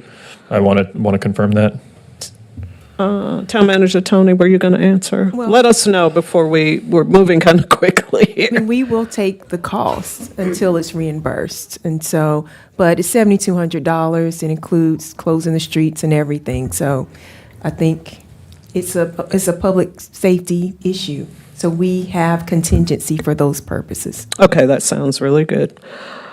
And so everybody understands. Is there any further discussion? We're all on one accord. Sounds good. So we have a motion and a second on the floor for the order with the amendment provided by Councilmember Prasada, moving the reimbursement from 30 days to 90. Everything else stays the same. Are you ready for the question? All in favor, please say aye. Aye. Any opposed? Motion carries 6-0. Thank you so much, Ms. Rohr. Thank you, Mr. Berger and Mr. Herman. And we are moving on to the next item.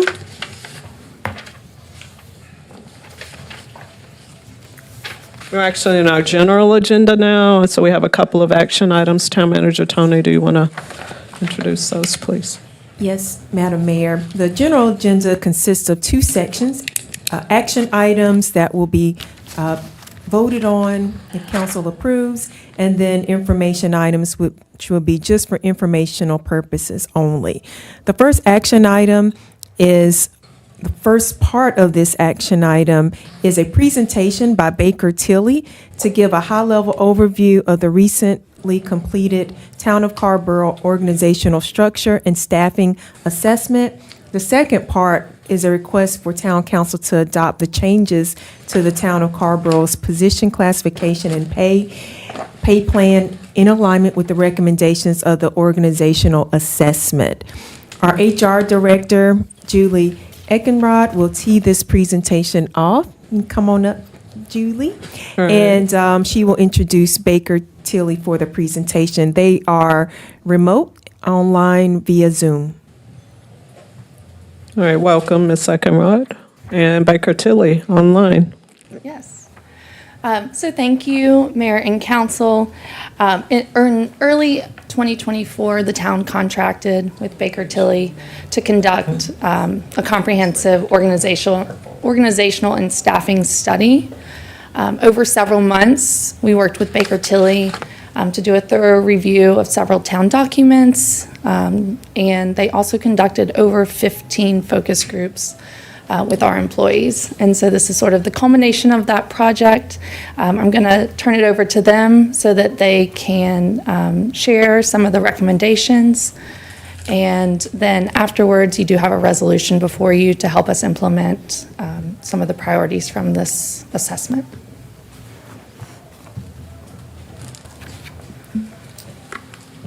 All right, Isaac, Woody, and Allison, you can share your presentation. I think if you share your screen, we'll be able to see it.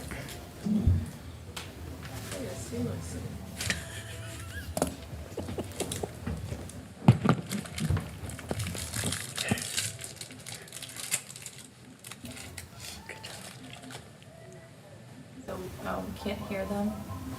Oh. Allison, hold on one moment. We can't hear you.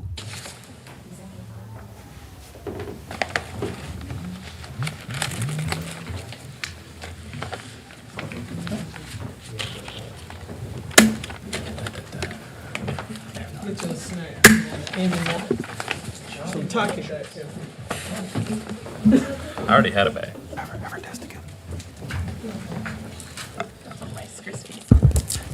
Can I get y'all to speak and see if we can hear you now? Yes, here we go. That works. Change your microphone. Hold on one second. Change your audio output. Can folks at home? With Baker Tilly and served as your project manager. Isaac Bales and Woody Battle were your project managers for this project. Isaac, if you go ahead to the next slide, please. And the other staff members that are indicated there were constitute the your full project team. We just wanted to say thank you to everyone, Isaac, on that next slide, for the participation. This was really, truly a collaborative project across the full organization, and with very heavy involvement, particularly from the town steering committee. They met with us multiple times to provide guidance, and it was really, from our perspective, a true partnership. So we're excited to present the results with you, and also excited for kind of where this looks for the town moving forward.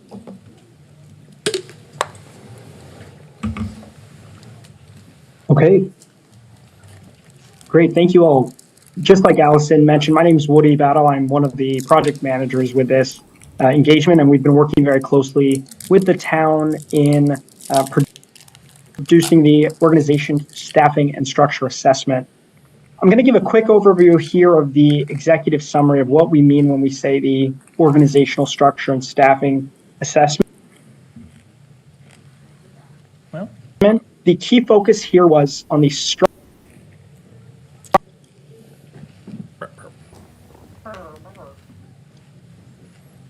So our focus on our study was to improve the operation and ensure high quality services within the town. Talking a little bit about how we did that, and I know Julie mentioned already, we conducted a number of interviews and document reviews throughout the project, and especially earlier on in the phase, to really get a solid understanding of how the town is structured, what are some areas of interest that we would want to do additional research into as the project moves forward through its timeline, and then ultimately providing the town and department-specific recommendations aligned with best practices, what we're seeing in similar towns of a size of Carrboro, and especially those that align with the Carrboro Connects comprehensive plan pillars. So throughout our project, we kept those in mind as well, so that our recommendations fell in a way that is moving the way the town is. Isaac, if you want to go to the next slide, thank you. A little bit on our approach. So we had a 4-phase approach to the project. There is phase 1, which was the listen phase. This is where we understood and kind of defined the scope around what is most valuable for Carrboro to gain from this study. We worked on scheduling, field work, compiling information, and just really making sure we were on the same page with where we wanted to go for the following 3 phases. In the learn and compare phase, this is where we gathered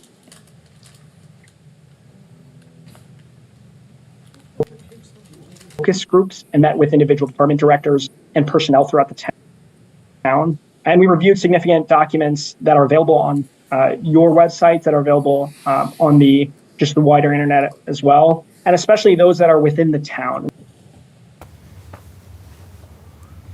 The bulk of our discovery and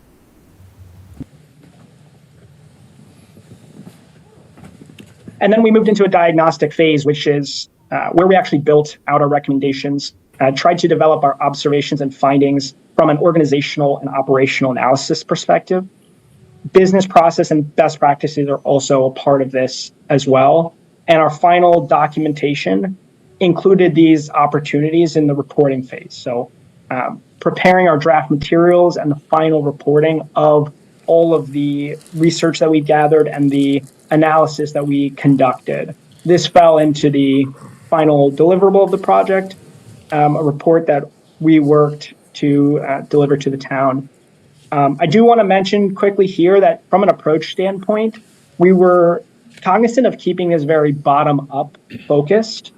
We wanted to understand that each department has its own unique challenges, and there are cross-department questions or pain points or synergies that we want to try to understand as best as possible. You can only do that from the bottom up. So essentially, we landed on a point where after we gathered the base information, we then moved into what we felt very confident in saying, this is a very bottom-up, best practice-focused approach and final product. And then I'll turn it over to my colleague, Isaac, talk about our recommendation. All right, thanks, Woody. Yeah, as mentioned, I'm Isaac Bales, again, manager at Baker Tilly, and I'll be talking through some of the recommendations and immediate next steps. So after going through the fieldwork phase and gathering information on best practice research like Woody described, we developed a report which contains recommendations for each department within the town.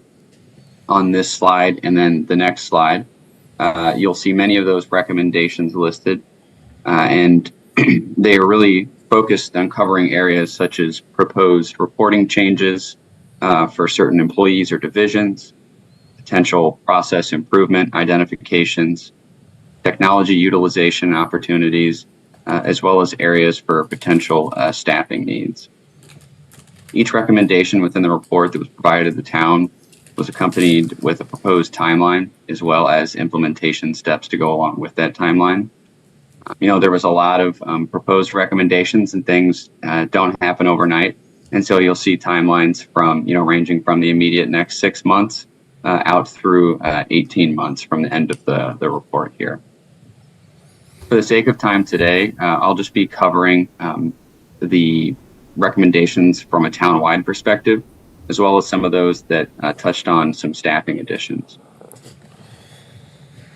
So again, this slide is also in the presentation, and you'll see the summary of the recommendations with the department, the description and the timelines. But for the sake of time today, I am going to jump forward to some of this headcount information. All right, so really going into the project, the focus, we're also trying to identify some areas where there may be over or understaffing within different town departments. And ultimately through the process, we found there was an opportunity for up to 16 additional full-time employees within the town. Many of these positions were identified, either to help alleviate areas where there's a high workload, potentially reduce an area with a large span of control, whether that be a multitude of people under one person or a multitude of functions. And then also areas where there was an opportunity to bolster, strategic initiatives for the town. For instance, the Chief Sustainability Officer was a position that we focused on there.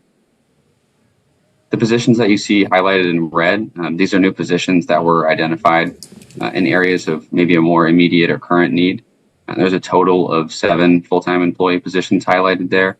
And the funding for these positions was requested and approved, I believe, during the last budget period, or the most recent budget period. The non-red positions, which are in a light blue color, those were proposed to be added at a later date in the future. As I mentioned, we had implementation timelines out through the next 18 months. And so those allow time for the town to continue, analyzing their need. Jumping forward to some of the town-wide recommendations. You'll see 4 of the recommendations on your screen here. The first of which, streamlining requests from town council and residents. The goal here is really just to ensure that all requests are funneling through one centralized location. Part of this would be accomplished through our recommendation to have the clerk's office report directly to the town manager. This would allow the town manager's office to serve as that conduit for collecting all those requests and really allowing them to effectively track and understand, the time it may take to fulfill those requests, the personnel that may need to be involved to fulfill it, ensuring that everything is aligning with the town's strategic priorities and initiatives, and also giving them the opportunity to assess the complexity and understanding if there's existing resources or programs to satisfy that. The second one there, enhance operational efficiency and staff well-being through meeting reform. During our field work and conversations with staff of the town, the number and frequency of meetings conveyed to us really was described as occasionally hindering productivity. And actually, during the time of our project, I believe the town manager and clerk proposed alignment of boards and commissions from 15 down to 9 in February of this year. And so our recommendation along with that was really focused on strategies to identify what are those priority meetings that need to happen. What are the communication channels that those are happening in? Are they in person, online, things of that nature? And what is the meeting use? Are they working meetings versus updates to keep everybody apprised of what's going on? And really the goal of this recommendation, again, was just to alleviate some of that feeling of burnout and allowing staff to focus on their day-to-day duties that are vital to town operations. Third one there, forming a classification and compensation study. Based on themes heard during the interviews and also those trends observed, looking at some turnover data, we identified there may be a need for a classifications and compensation study at a town-wide level. And so we recommended that there be one either conducted internally from town personnel or through a third-party assistance. And at this point, I believe the town is going through the procurement process to secure a third party to assist with that study. And really the goal here would be focus on ensuring that job titles within the town are accurate. The town is competitive within the labor market. There's a pay plan in place that really aligns with the organization's goals for the future. Finally here, formalized workforce planning strategy to preserve institutional knowledge.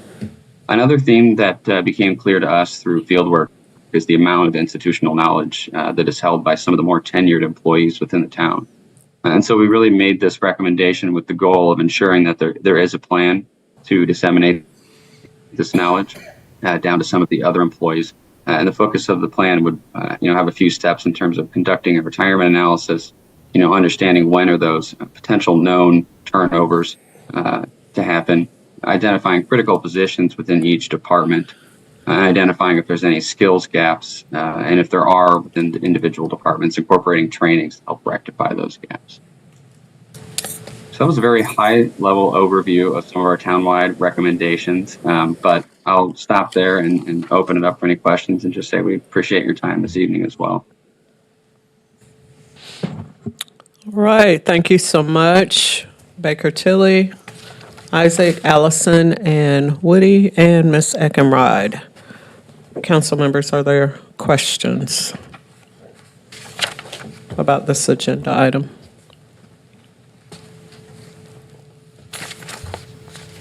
I feel like I don't want to go first. Anybody else have any questions while y'all are thinking? Could we go back to, well, you may not need to go back to that slide, but certainly the last one that was up before we got to the end. Yes. Oh, sorry, I was muted. This one? Yes, thank you. So number 2, when we talk about streamlining meetings, of course, and managing after our commitments, are we primarily in the advisory board world, advisory boards and commissions, or just overall? We have a lot of meetings, staff lives in meetings, for the most part.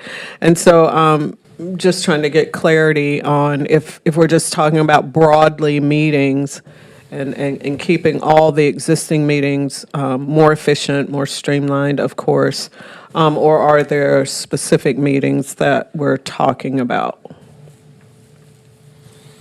Yes. I'll let Woody jump in here. Go ahead. Thank you, Isaac.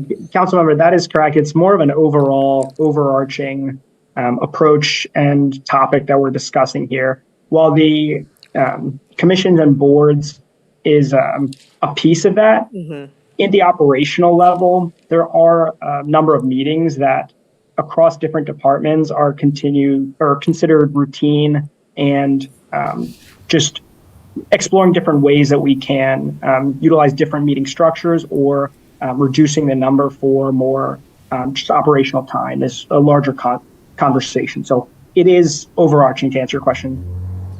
Okay, thanks. And could you go back to the position slide? Was it Yes. 16 positions? Oh, yes, right here. So assistant town manager, there could potentially, this is in addition to current staff. Am I correct? So there would be 2 town managers? Is that what the recommendation is? Yes, you are correct. And 2 assistant to the town manager? 2 of those? Yep, that is accurate. Okay. Chief sustainability, yes. The ones shaded in pink are imminent, or what we're asking for. Those are the ones we're asking for tonight. Is that correct? I think these are the ones in our resolution. I believe. This is a summary of the recommendations made in the report with the timeline. I believe that the city, since the finalization of this project didn't coincide perfectly with your budgeting season. Okay. The holds were already in your for positions were already made, and Julie can probably speak more to that. And so this is the order priority that we are recommending for the town to move forward with as you're considering staff, looking at staffing considerations.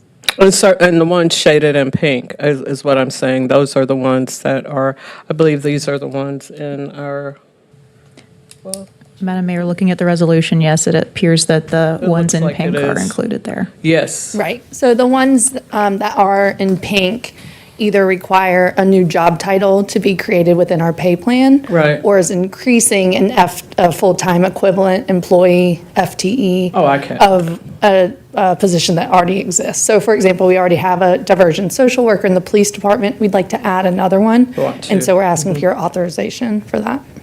Thank you, Ms. Eckenrod. I appreciate that. And for the town attorney, which is out of the town manager's office, is this in addition to our current, or I mean, what are we talking about there? Somebody has the For the answer. town attorney. Sorry, can you repeat that question regarding the town attorney? Yes, so is this an additional town attorney position?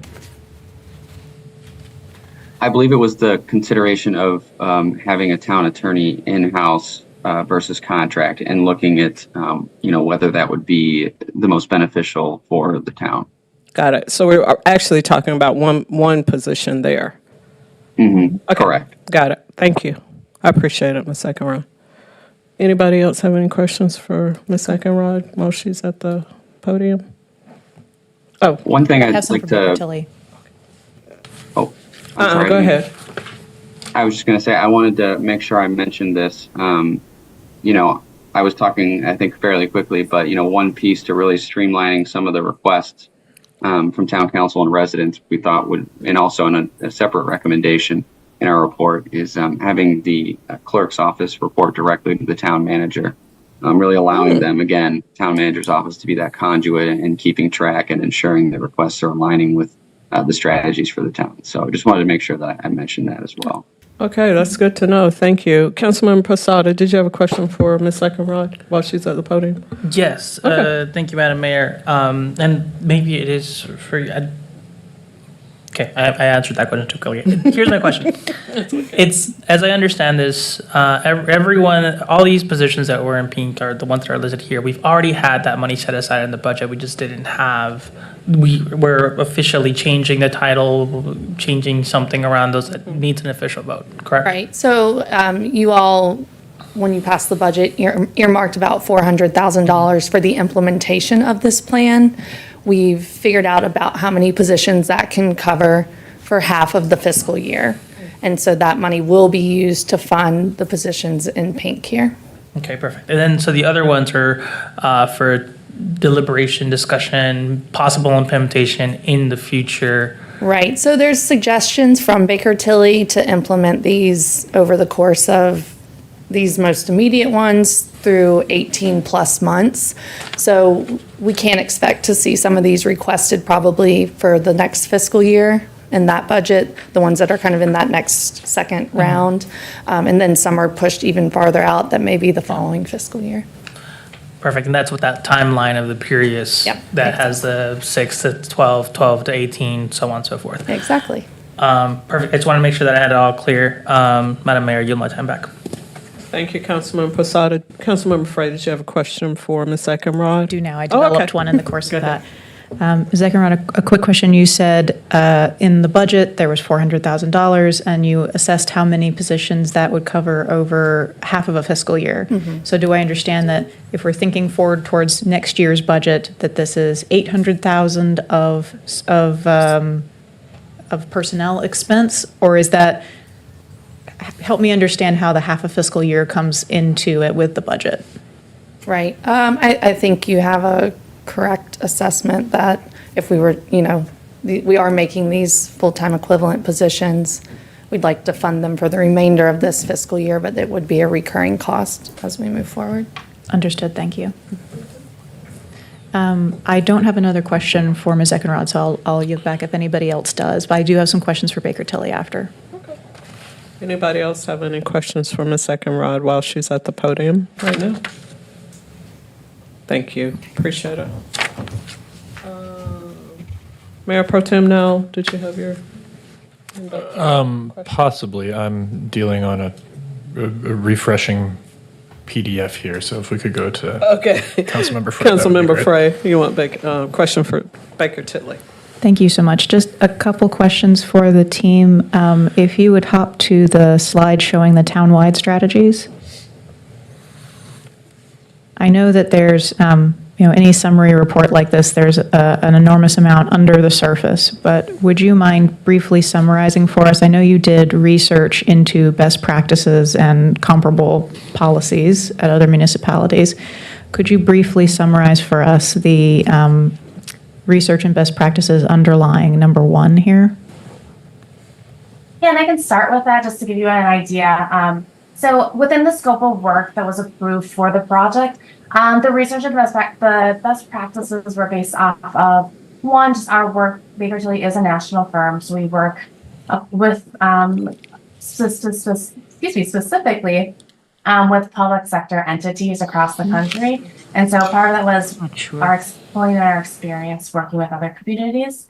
And then included in the scope of work was also benchmarking against best practices from associations, and as well as some university research that's out there. So, for example, we benchmarked against the Society for Human Resources for HR staffing levels, and we also used the American Public Works Association, as well as the Clerks Association. Isaac, Woody, anything else that you want to add for additional detail for that benchmarking? Yes. Yes, so I'll actually mention, still on the lines of the same question, just not for the benchmarking component, which is just what are we recommending as far as best practices? One item was just introducing some form of actually streamlining various requests, information, asks or questions, initiative updates through just a dedicated platform or document service. So whether that be a survey or forms or some form of document to just capture, streamline requests from even council members, as well as other departments, or in addition to what is already used for public requests, for instance, we think that's a method that can be of use to the town. Thank you so much for that. I appreciate it, Woody. And thank you, Allison, as well. One other question, if I could ask you to flip to the slide that has the larger set of recommendations. Yes. There's 2, so please let me know if there's a particular. This is the one I had in mind. Okay. Do you mind giving a little bit of information about your findings for the fire and rescue department in terms of optimal fire department staffing? Yeah, absolutely. So in speaking with the fire department, what sounded to us in conversations with them is that they were having difficulty maintaining and keeping their current staffing levels, which, has resulted in the report. You mentioned this, of some of the battalion chiefs having to kind of step down to the crew lead level when they're on site, as opposed to, being able to be the oversight director of whatever scene they're arriving at. And so in speaking with them, they really felt as though if they were able to maintain that full staff level, that they were comfortable with it. And so really our focus was on helping them come up with some strategies for retaining and pulling in new firefighters as quickly as possible to get up to that main staffing level. And then additionally, we recommended a fire inspector position to kind of alleviate some of the fire marshal current duties and allow for some additional administrative support for the department there. Thank you, I Isaac. hope that answers your question. That's an excellent summary, yes. I have the same question about number 10 regarding the police department. Could you summarize the recommendations that you made that go into that description? Yeah, sure, absolutely. And it's fairly similar to what I just described with the fire department. And speaking with the police department, it really was kind of a struggle to maintain and keep positions filled right now. And so part of our recommendation there was the classification and compensation study. Specifically, we recommended, as a priority, those 2 departments, but at a town-wide level entirely. And so really was focused on strategies to help them retain and keep talent there. they have a lot of tenured employees, and then they have a lot of employees that I believe around the, no more than the 3-year mark, and there's sort of that middle gap. So trying to find strategies to help folks move through the ranks and stay there. Thank you very much. That's all of my questions. Yeah, thank you. So I guess my question for Baker Tilly is, let's see, in our document, it's the summary of division head count changes, and I guess it's page 84. So my question is that, have you prepared a schematic that kind of lays out what these, the differentiation in these tasks would be? Right now, I'm looking at titles, and I want to understand what the, the organizational breakdown is. Yeah, absolutely. And just to clarify, are you referring to this slide in the responsibilities for the folks that we've identified here? Correct. Okay. Yep. Good question. So in the report, we do describe, the different functions or duties that, if there isn't an existing job duty, for instance, as Julie mentioned, that a new job duty or job, responsibility is created. We lay that out in the report, as well as where those individuals or positions would report to, and what those functions, or where those functions would sit. I hope that answers everything you were looking for there. In other words, it's in narrative form. It's not in a graphic organizer. We also, yes, we do have a graphic form in terms of where different positions are sitting within a department, from current state, where things are right now in every town department, and then where our future recommendations show the structure in a graphic form. Correct. And will we get copies of that, or It's in there? I didn't. Oh, y'all didn't put it in there. Okay. What? We can get you copies. You can. Thanks. That's what I want. Thanks. Mayor Pro Tem, no. Thank you. I really appreciate the work here. So, I'm mindful that the resolution that we have before us, pertains strictly to the positions and the salaries, which I think is great. And to that end, I guess I just want to sort of underscore the importance of this item number 1, streamlining communication. Is it appropriate, town manager, to direct staff to report back on a plan to address number 1? Or do you feel like we are in a position that is actionable, you understand, that's all? What I'm mindful of is I always want to be as clear as possible as a council for staff. I think that's a huge benefit as a council to staff, I think that's a huge benefit to staff. And I think too, I believe that there's an awful lot of communication that goes to departments individually that is better served going to a central place, which, I think these are operational efficiencies that benefit staff in terms of saving time and help us be more strategic on council. And so if it is appropriate that we direct staff to come back with a plan to execute against number 1, I would like to add that personally. If you feel like it is actionable, you're aligned with the report, that's not necessary, that's totally fine.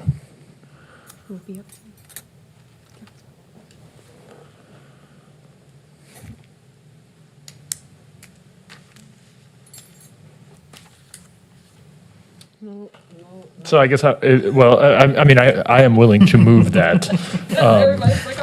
So I guess I would like to move that we direct the town manager to provide a detailed plan in response to action item number 1, in addition to the resolution we have pertaining to salaries. I'll second that. And just to be clear, is this from the slide with the 4, with That's the one, streamline yep. requests from town council and town of Carrboro resident? Repeat it one more time while I'm looking at it. I'm So sorry. I would just like to direct the town manager's office to come back with a presentation detailing the action plan to satisfy number 1 here. Got it. With, equal respect to both council requests and resident. I'm intrigued by this possibility of the clerk reporting to the manager. I think that would probably be beneficial. And I think platforms I would be interested in knowing about, I know other towns have platforms for citizen things. Do we find that we want to have a tool or a platform? Do we find that we want to go with Chapel Hill's model of, kind of running everything through the communications department? Is it, what's the right way to centralize? What are the expenses? Are there tools? Is it a personnel procedure thing? Basically, enumerating what's in number one. You got it. So, there's a motion and a second from Councilmember Frey on that. Is there any sense to do the same with number 2? Potentially? Or not? Not necessarily, council members. What do you think? No? Okay with just number 1? The reason I didn't make the same assessment for number 2 is that I think that we are further along those discussions, perhaps, with some of what we have talked about. I think that we can continue to make progress as this indicates, but it's less sort of a new work stream for us. Okay. So we've heard the motion, and it has been seconded for number 1, to streamline requests from Town Council and Town of Carrboro residents. The town manager will work on bringing us a detailed assessment and plan for that. Any other discussion about number 1? Are we all in favor of amending number 1 for that? Aye? Aye. Aye. Any opposed? Motion carries 6-0. So, I would also like to move the attachment B, pay plan changes resolution. I'll second. all right, so it's been moved and properly seconded to move the resolution adopting changes to Town of Carrboro position, classification, and pay plan. You ready for the question? All in favor, please say aye. Aye. Any opposed? Motion carries 6-0.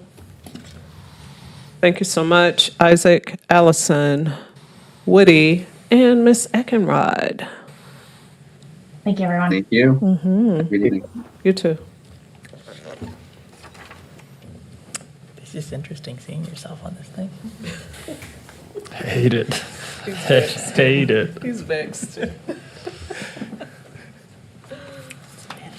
Town Manager Tony, the next action item, please. Yes, Madam Mayor. The second action item is pretty simple. Just for the record, we wanted a motion and an adoption of the new start time for our regularly scheduled meetings and work sessions for the remainder of 2024 from 7 o'clock p.m. to 6 o'clock p.m. All right. Is there any discussion about that, Councilmember Haven O'Donnell, or questions? Yeah, I have a question, and that is, who's burdened by that change? One of the reasons it was set at 7 so long ago was so that folks with small children and families could have their dinner and attend meetings afterwards, or be part of advisory board meetings afterwards. So, I kind of want to get a better feel for how community responds, because 6 o'clock is right in the middle of dinner time. I know it's easy for me, but that doesn't mean it's true for all. And I'm assuming this is through December. It's somewhat of a pilot to kind of see how it goes. Or Town Manager Tony, go right ahead. Okay. So it's through December because you all voted for a calendar year. And so at the end of the year, we will propose a new calendar for 2025. I will say that the staff did research on other municipalities and looked at, there's been a lot of public engagement around meeting times and accessibilities and making sure it doesn't burden people. 6 o'clock has worked for many communities. Some still are at 7, but I think Riley did some good research on the time, and so we don't believe, it was full and packed actually at the beginning of this meeting, and it was on a Thursday, but we are open to whatever the council so chooses. I just want to know, how would we read the pulse? We change it, it stays till the end of December, but how do we know? I mean, you know, what mechanisms can we put into place to really know how the community feels about it? And whether or not it works for them or, you know, limits them in terms of attendance to either our meetings or any other meetings? Mayor, you want me to respond? Yes. So, I think, as the mayor pointed out, we can consider this a pilot since we have the rest of the year. We can have marketing and communications do some level of engagement and feedback on, does this time work, or does anyone have any issues with the 6 o'clock time? And then that will better inform your decision for calendar year 2025 in December. Councilmember Posada, and then Mayor Pro Tem now. Thank you, Madam Mayor. And thank you, Councilmember Haviland Dong. That was some of the questions that I had. I wanted to know what was some of, I know that there's staff to consider and being a later meeting, and sometimes we have heavy agendas and we can't get through all of that. So I understand that consideration. I am very curious and very much would encourage staff to have some kind of pulse, right? Because I do know that some of the folks that I've worked with before I was on this dais, trying to get them into the meeting was, I have to be done with work, I have to do all these things, and sometimes even 7 was too early for them to do it. And we also had people who were like working all the way until 6 or 7 at night, right? So I'm just curious and want to make sure that as we're moving forward, we are responding to community needs. So even if it's just something of like, let us know if this works for you, or I don't know, some kind of feedback, so that in the effort to represent community, we're not closing the door for anyone.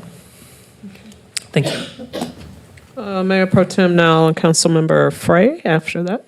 I just wanted to also, these are really good points, and I think there's probably not a perfect answer. One reason I prefer 6, it was first of all because my children's chicken meatballs are fully ground into the carpet by 5:50 p.m. Regurgitated off the plate, disgusting. And that's all over and done and dusted by 5:50. But more importantly, I think, late night is an equity issue too. And it's not always just public comment at the start of the meeting, but we often have, quasi-judicial hearings or, the other ones, special use permit hearings and things like this that, I'm thinking of the Jade Creek families where we had children here on school nights until 11:30 because their parents didn't have childcare. I think that's equally a burden. And for parents of young kids, 5 a.m. it comes just as hot as 5 p.m. And so I think, to me, 6 is a really good sweet spot. I think the point about people getting off work is really well taken. But I think we should just continually be working to, and I'm put in mind of this with several items on the agenda, to not de-emphasize the importance of the 3-minute public comment period. It's really valuable, but to underscore with residents and to continue to amplify the work that our communications department is doing, that being here at the start of the meeting is maybe not even the most valuable way to talk to us, that there are a myriad of ways to talk to us that we take to heart that are entered into the public record, and that we really do weigh very heavily. So with that in mind, I think keeping things earlier in the evening and considering the ample opportunities we have for somebody who maybe can't get here at 6:20, I think is probably the most equitable read to me. But I think it's a really good idea to circle back on this at the end of the year and just make sure that we haven't heard. Yeah. Thank you, Mayor Pro Tem now. Councilmember Frey? Yeah, I'll just say briefly that we already know that a majority of people who engage with or view these meetings do so via recording, right, at a time of their choosing. Similarly, the bulk of the comment that we receive is via email as opposed to being in person, and that's no less valuable. Let's try this out and see how it goes. I'd like to move this item. Seconded. And we're moving this item, let's see, with the understanding we're going to revisit it in December. Yep, so just to read it, I move that we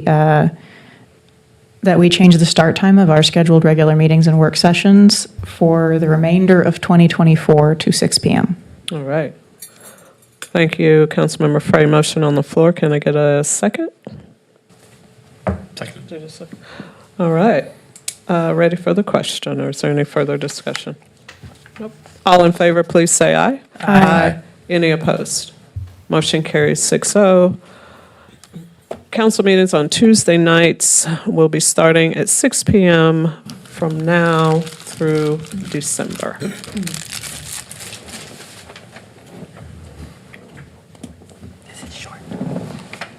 We're at information items on the general agenda. Town Manager Tony, next item, please. Yes, Madam Mayor. These next two items are for information only unless the council directs us for further action at a future meeting. The first item is where town council directed staff to look into public parking management options and opportunities. Over the summer, staff conducted significant community engagement efforts on a potential paid parking plan. John Hartman Brown, he's our Economic Development Director. He will provide an overview of the community engagement results and offer potential recommendations if you so choose to hear any at the end of his presentation. Welcome, Mr. Hartman Brown. Thank you. Yep. Thank you, Madam Mayor and members of council. We will just dig right in. So a little bit of background and a discussion about the outreach and engagement that we did. The Town Council on March 5th directed town staff to develop a paid parking ordinance, draft ordinance, and so we did that. The draft was originally scheduled for the June 18th meeting, but was tabled due to some time limitations. We also had begun public engagement as well. That started on June 13th, just before that meeting. And so the additional tabling of the item gave us some additional time to finish up that public engagement. As I mentioned, the engagement period began on June 13th and ended on July 19th. We took a variety of methods to reach out to the public and to ensure that people were aware of this, and we received an overwhelming response that people were well aware. We reached out via news flashes, which are the town's press releases. We also utilized our social media channels. We did direct emails to downtown businesses. Also reached out, included articles in the weekly town e-newsletter, included information in the town information centers, and also utilized our partner organizations at the NAACP, El Centro, and the Carrboro Business Alliance, asking them to help also reach out to their membership and get the word out about this effort. We also, staff met one-on-one and in groups with various stakeholders during and after the engagement period, reaching many businesses that way as well. So just a little bit of discussion about the structure of the survey, which is the primary mechanism we used. A copy of the survey is also in Appendix A in the report in your attachment, if you'd like to review that. There were 3 selection questions. One involved components of the ordinance in various rating styles. The other one discussed the payment method satisfaction. And the last one asked about changes to the maximum parking time. As you all know, we currently have a 2-hour limit. And so this question really kind of engaged the public on where do we stand, what are their thoughts on that 2-hour limit. We also asked 2 open-ended questions. One was a general comments kind of question, just general comments on the proposed ordinance that was before the public, and one on more specific comments or suggestions, which asked for any kind of specific code components. So if there's something, a specific comment or suggestion you had about the code, please identify that and include the citation so that we could better reference that comment. As I mentioned previously, there was overwhelming response. We had 1,703 surveys that were completed. 928 of those identified themselves as residents. 76 identified themselves as downtown business owners or managers. 102 of those were downtown workers, and 602 identified themselves as being in a household with an income less than $80,000 a year. So right before we get to the results, I do want to stress something. As we went through the results, we recognized that there were some disparities in the response rates that we had. Those included in the categories of age, race, household income, and language. And so I want to caveat these results by saying that further engagement should take into consideration that there's a disparity here. And so as we're going through the results, I ask that you be mindful of that. Your report you have in your packet has the full discussion of the disparities that have been identified. Should you choose to direct staff to continue with paid parking, we would certainly encourage you to and would encourage or would incorporate, the disparities in additional engagement. All right, so the results of the survey. What I'm going to present on is just the overall response. You'll see on the screen. As I mentioned before, Council, you have the various breakdowns in your packet. So as you can see, these were the first question was asking people to rate various components of the ordinance. So the first one was the repeat violation of $50. There was an overwhelming response that was way too much. The first violation fine of $20 was also an overwhelming response of way too much. The draft ordinance also offered a 50% discount to households that met certain social assistance programs, as you may recall from the draft ordinance. And the public engagement here, again, was way too little, overwhelmingly. We also asked that the first 30 minutes of free parking, and folks also felt overwhelmingly that was way too little as well. The $1.50 per hour parking rate, which is what was proposed in the draft ordinance, was again overwhelmingly way too much.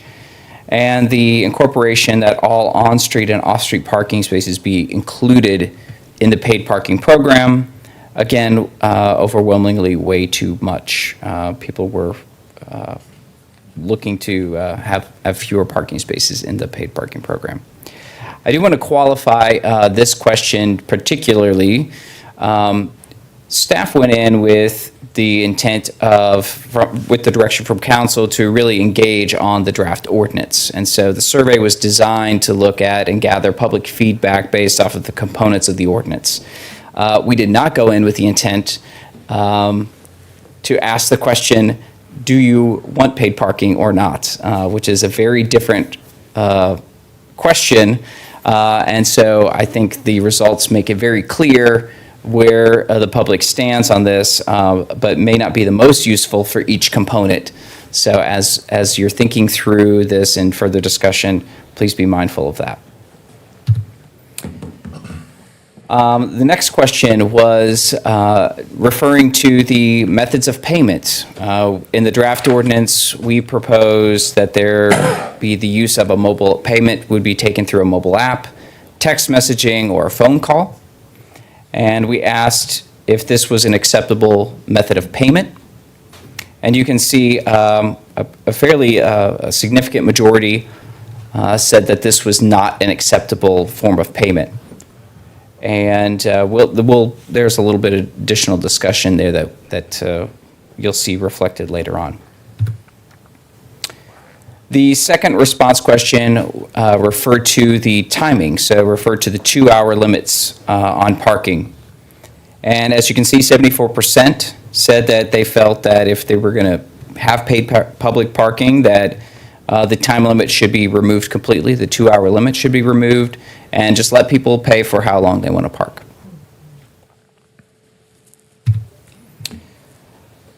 So getting to some of the open feedback questions. This first question is just the general feedback, general comments on the ordinance itself. I'm not going to go into any kind of detail on these in the presentation, but council members, you do have this in your packet. So the 10 most common points that we heard was that there was opposition, general opposition to paid parking. There was expressed a concern for local businesses, concerns about the impact on low-income residents and employees, inadequate time limits, particularly is referring to that 2-hour limit, as I mentioned previously, access and inclusivity issues and concerns, questions about the 203 building parking deck's role and what impact that might have, comparisons to Chapel Hill, and in a negative fashion, comparisons to Chapel Hill. Requests for alternatives as opposed to paid parking. What else could we do? Some concerns about the survey design and process, and also a call for transparency and accountability on how the paid parking revenue would be spent. Again, we saw some of those same points echoed in the second open-ended response question, which asked folks to provide more specific comments on the ordinance itself. And as you can see here, the 8 most common points that were cited in the comments were opposition to paid parking, again, concerns over payment accessibility, again, the time limit issues with the 2-hour limit, impacts on local businesses, impacts on downtown employees, community and equity concerns, again, additional requests for transparency and how the revenue will be used, and just a general negative sentiment towards the survey design. We also received, in addition to the survey, we allowed and encouraged folks to reach out to us via email or send in any kind of handwritten or postal mail comments, just to ensure that we're folks that may not be comfortable filling out the survey or may not have access to that via a mobile device or something. And so we received 1 written response and 26 email comments as a part of this engagement process. And the top 5 most common comments that were included concerns over local businesses, again, accessibility and equity issues, parking availability and limits, economic viability in Carrboro, and communication and feedback processes, again, referring to the survey and how we gathered that. So going forward, some recommendations and options. One of the things I really kind of wanted to highlight tonight was some recommendations for how do we deal with the challenges that we have in downtown with parking while also making sure that downtown remains vibrant. And so I think some things for consideration would be taking actions or steps towards increasing residential density in and near downtown with the concept of let's bring the customers closer to our downtown businesses. And so they don't have to drive there, they can walk or bike because they're within relative close proximity. Increasing micromobility options in downtown, such as bike share, electric scooters. This would allow, of course, for options for people to park further out and get into the areas of downtown they want to go to, or even if they're parked in Chapel Hill, being able to get access to downtown Carrboro from that one stop, one parking location. Also to increase bus frequency in and near downtown. Again, really focusing on how we get people around downtown and encouraging alternative methods. Some options that we're presenting to you for going forward include proceeding with the paid parking process as we've started.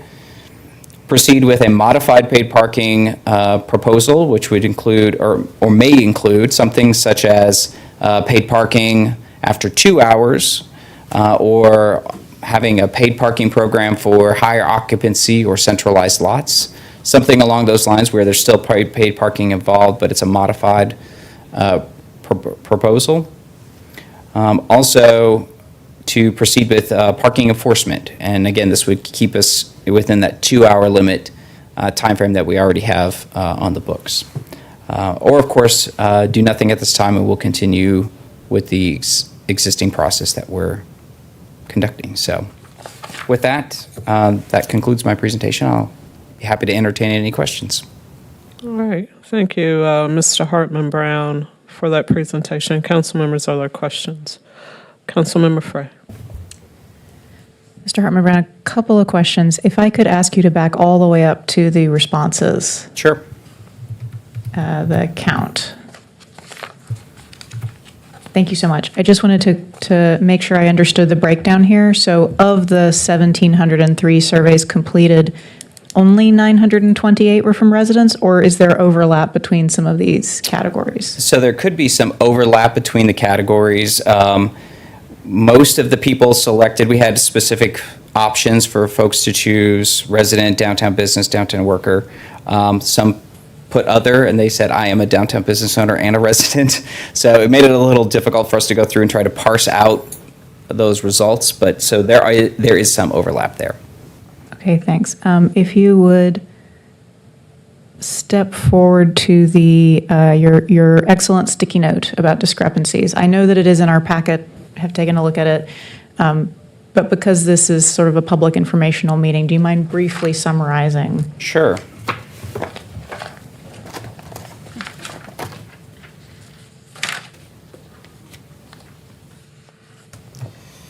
So we saw age disparities for the age category of 18 to 24-year-olds. We saw race disparities for Asian Pacific Islanders, Black African Americans, and Hispanic Latino residents, populations. And we saw disparities for incomes for households making under $25,000 a year.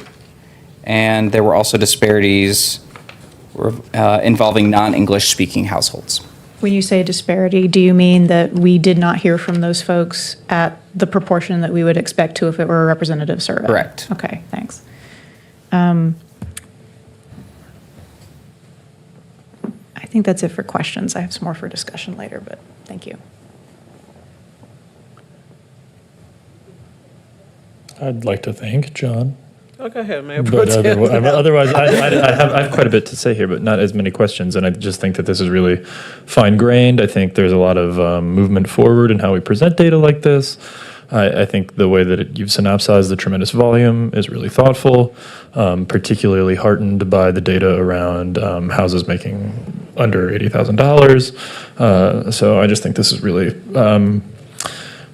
we certainly got some public engagement here, but I think that's going to have been a real net positive, and I think that your work in teeing us up for the next phase of thinking about this has been exemplary.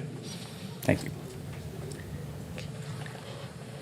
Yeah, I want to thank you, John, because I know this has been challenging, and I really appreciate the breakdown of the data.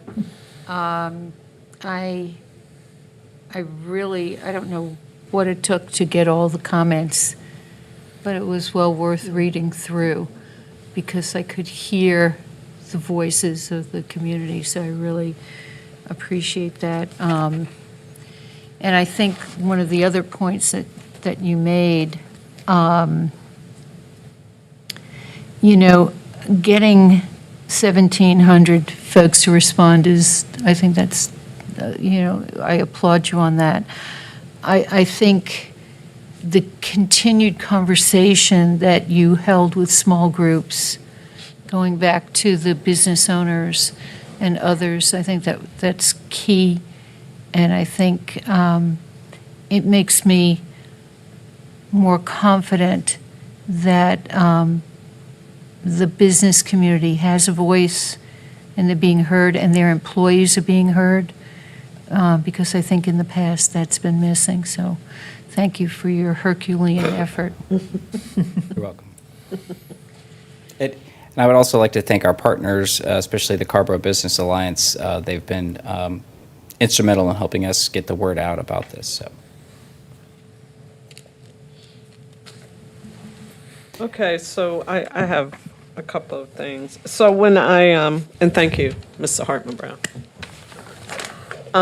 So I see where it says it's estimated to cost approximately $216,000 per year in total expenses. Revenues are expected to be approximately $448,500 at $1.50 per hour. So that creates a net operating income of $232,500. It's not actual, and this information does come from the 2022 Walker parking study. And so when I look at that, I have to ask, does any benefit that we hope to see outweigh those numbers, or what it would take for us to implement a comprehensive paid parking plan? And I'm not asking you that, I'm just saying that. I saw you thinking. You was getting ready to answer. I saw you. But I was just kind of throwing that out because I am concerned about where we may land. Yeah. A couple of things also. I think we are not currently doing any parking enforcement, even at 2 hours. Is that correct? That is correct.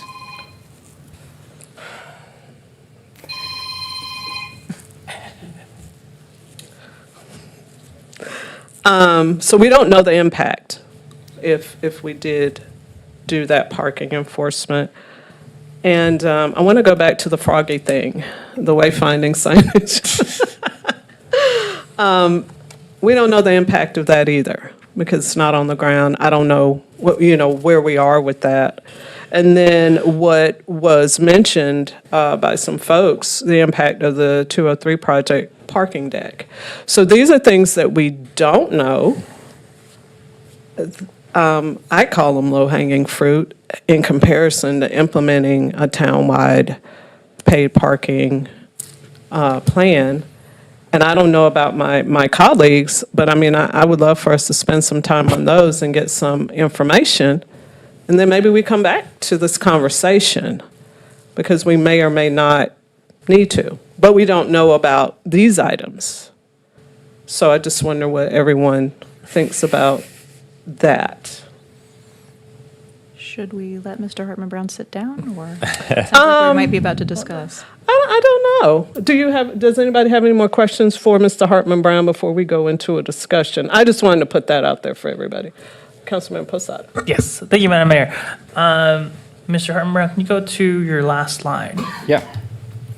You have it? And similar to, I guess, the discussion, Madam Mayor, that you're prompting, do we have any information already on the books? Should we start, and I think we discussed this maybe a little bit, but should we start enforcing parking? Just the laws that we have or the ordinances we have now? You're not supposed to be there more than 2 hours? Start ticketing folks who stay there for more than 2 hours. Do we have an idea of how many folks would be impacted by that at all?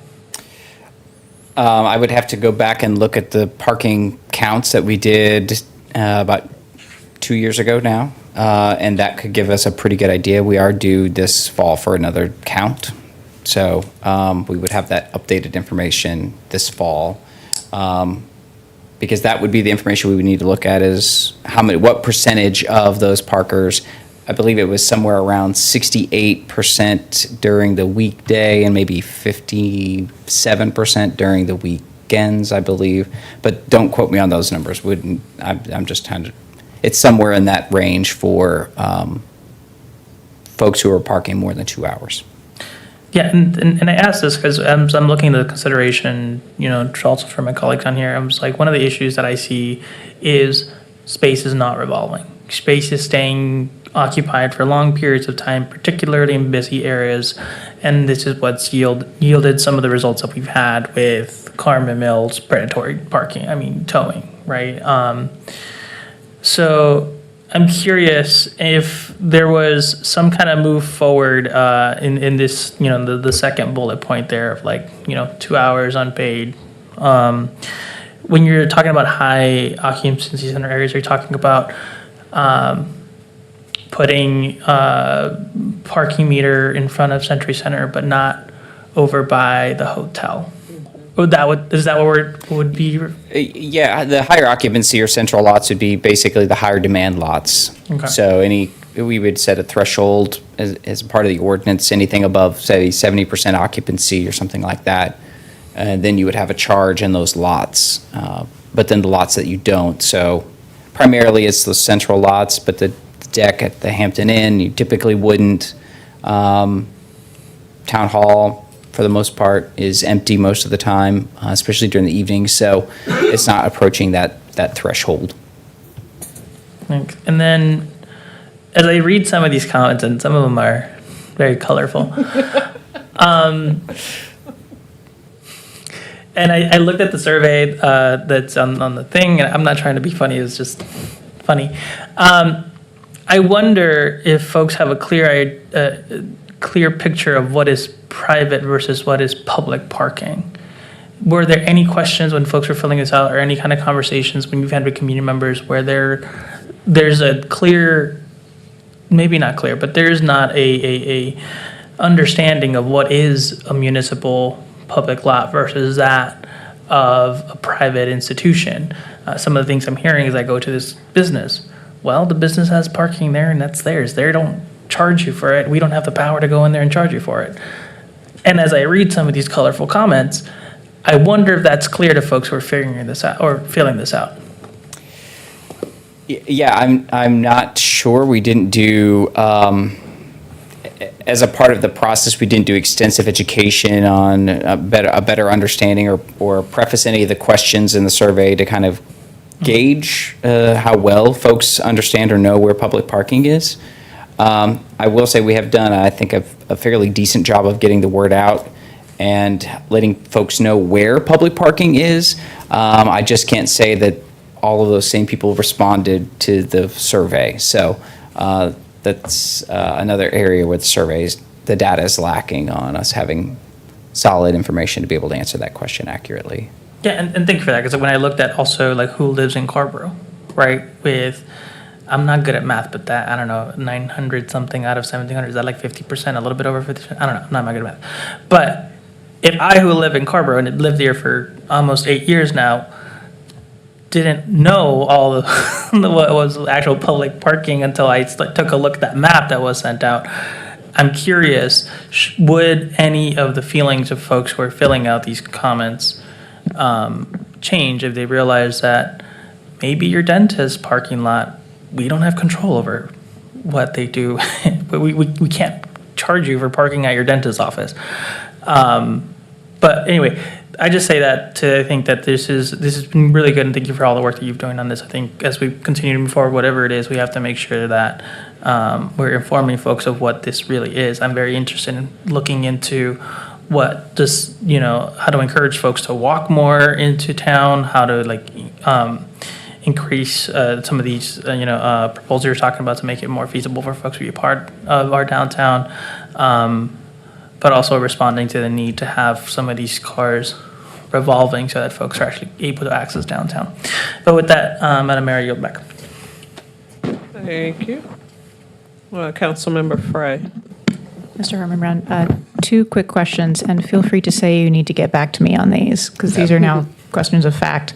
An astonishing number of people do not know that the town does not own most of its downtown parking lots, that they are leased. Do you know how much the town spends annually on those leases, the leased lots? You can say as a whole.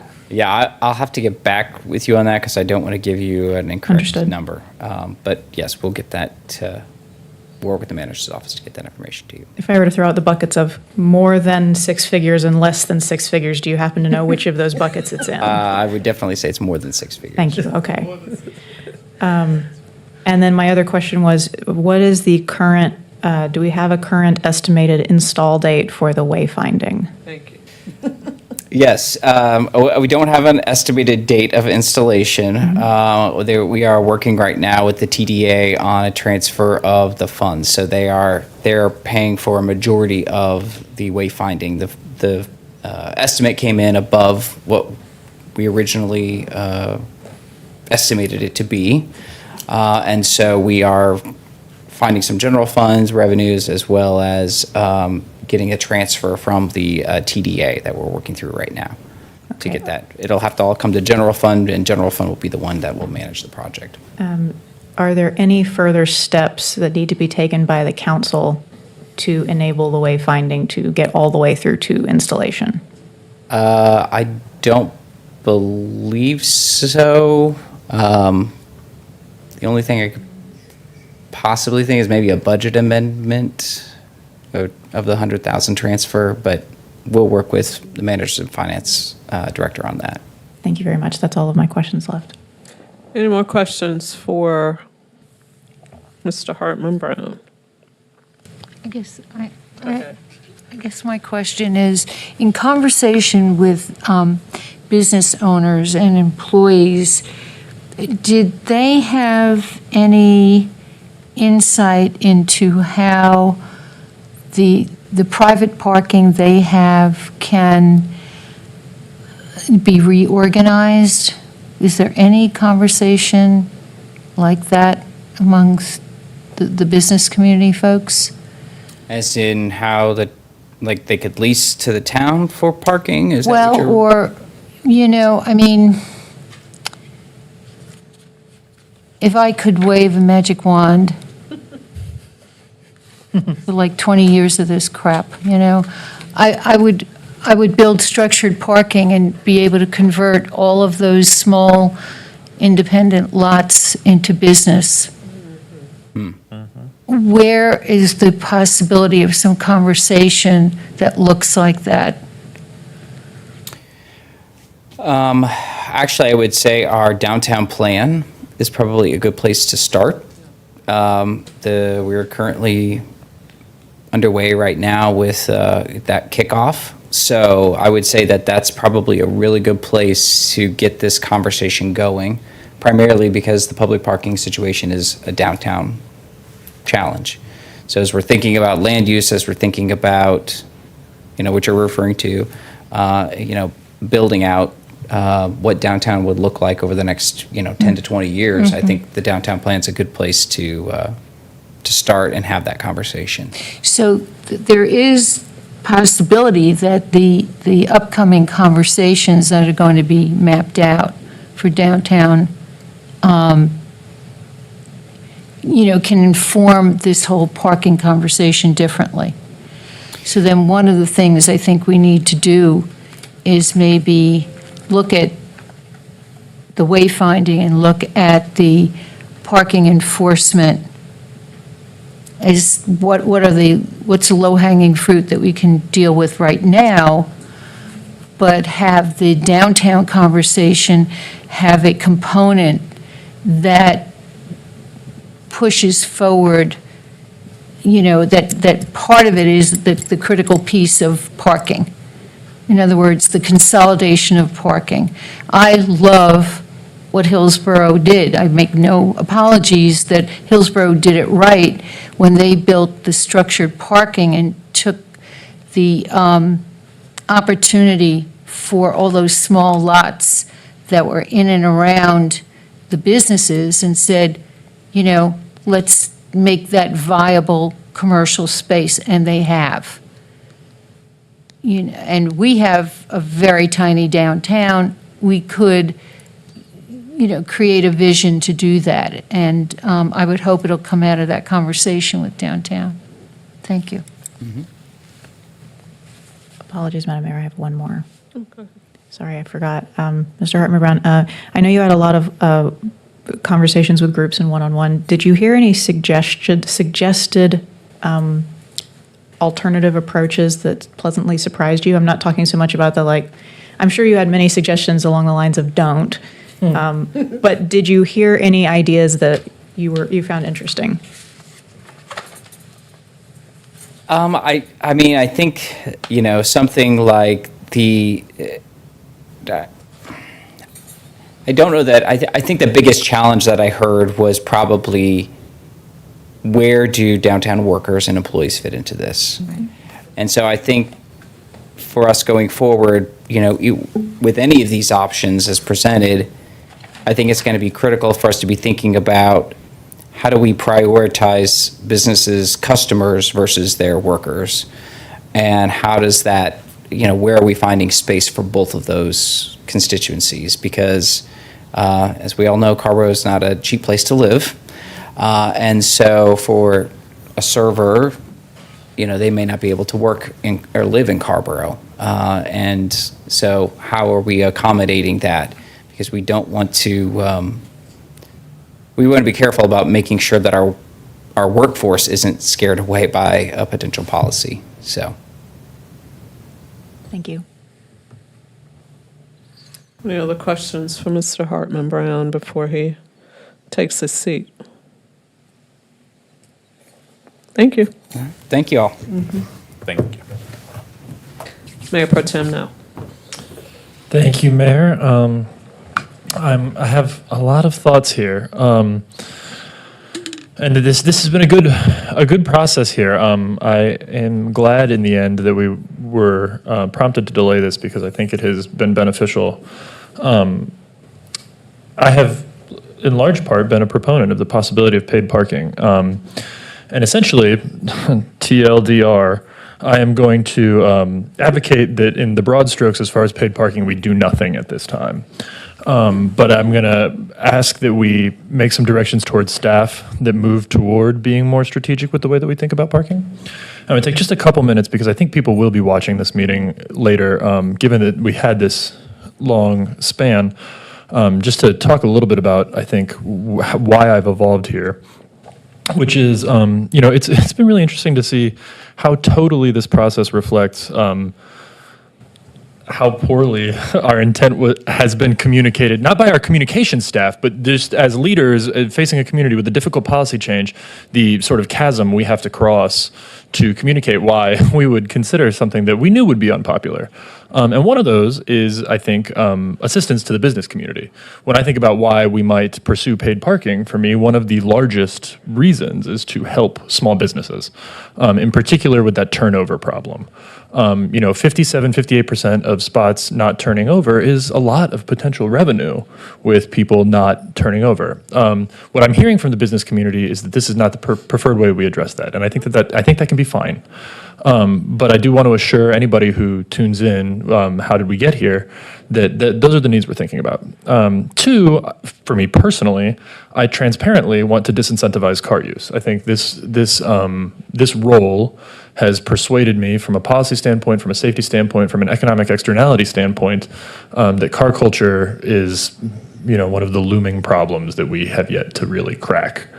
But I want to be really careful because a 22,000 person town implementing paid parking with relatively stable VMTs in their downtown is probably not going to solve the climate crisis. And I think that as we have heard the feedback, one of the things that occurs to me here is that the suck of, the gravitational suck of car culture has, I think we need to think about like a three-legged stool approach, which is we need to be creating communities that it is viable to navigate without cars.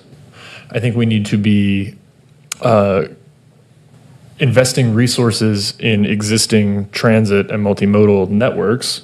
And I think that we need to be disincentivizing cars.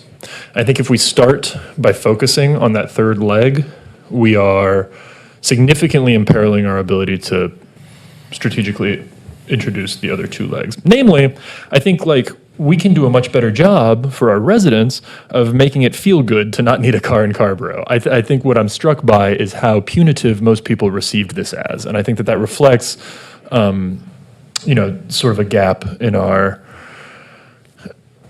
reputation and, many of the long-standing conversations we've had around safe routes to school, the bike plan, those have been sitting for a very long time. And for as much as we have a reputation as very walkable, a lot of that is owing to our size. And there are infrastructural changes we can make to make this issue feel very differently if we ever reach a point where I do think we have to talk about making people pay for cars.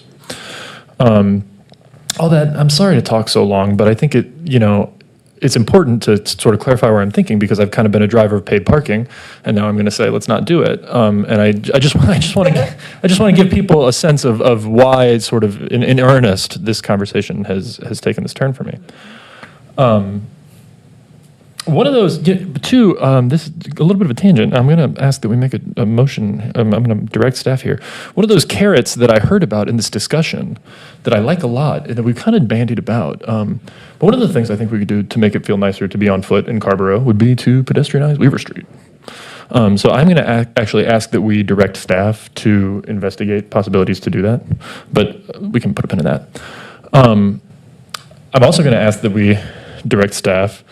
I think that one of the things that has come forward from Business Alliance members that's really interesting is the possibility of a lease program for staff parking. I think that's possibly really smart. I would like to, it sounds like there's opportunity within the Business Alliance to work together on having the Business Alliance lease spots from the town.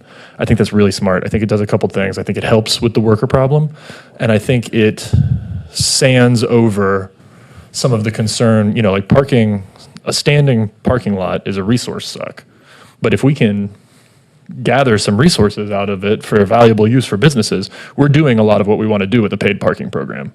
We're getting resources out of parking. We're helping businesses. I think, if I'm not mistaken, I didn't talk to her personally. I think that was something Gail Silver brought up. Shout out, Gail. So what is, there was a third one that I'm interested in. Oh, enforcement.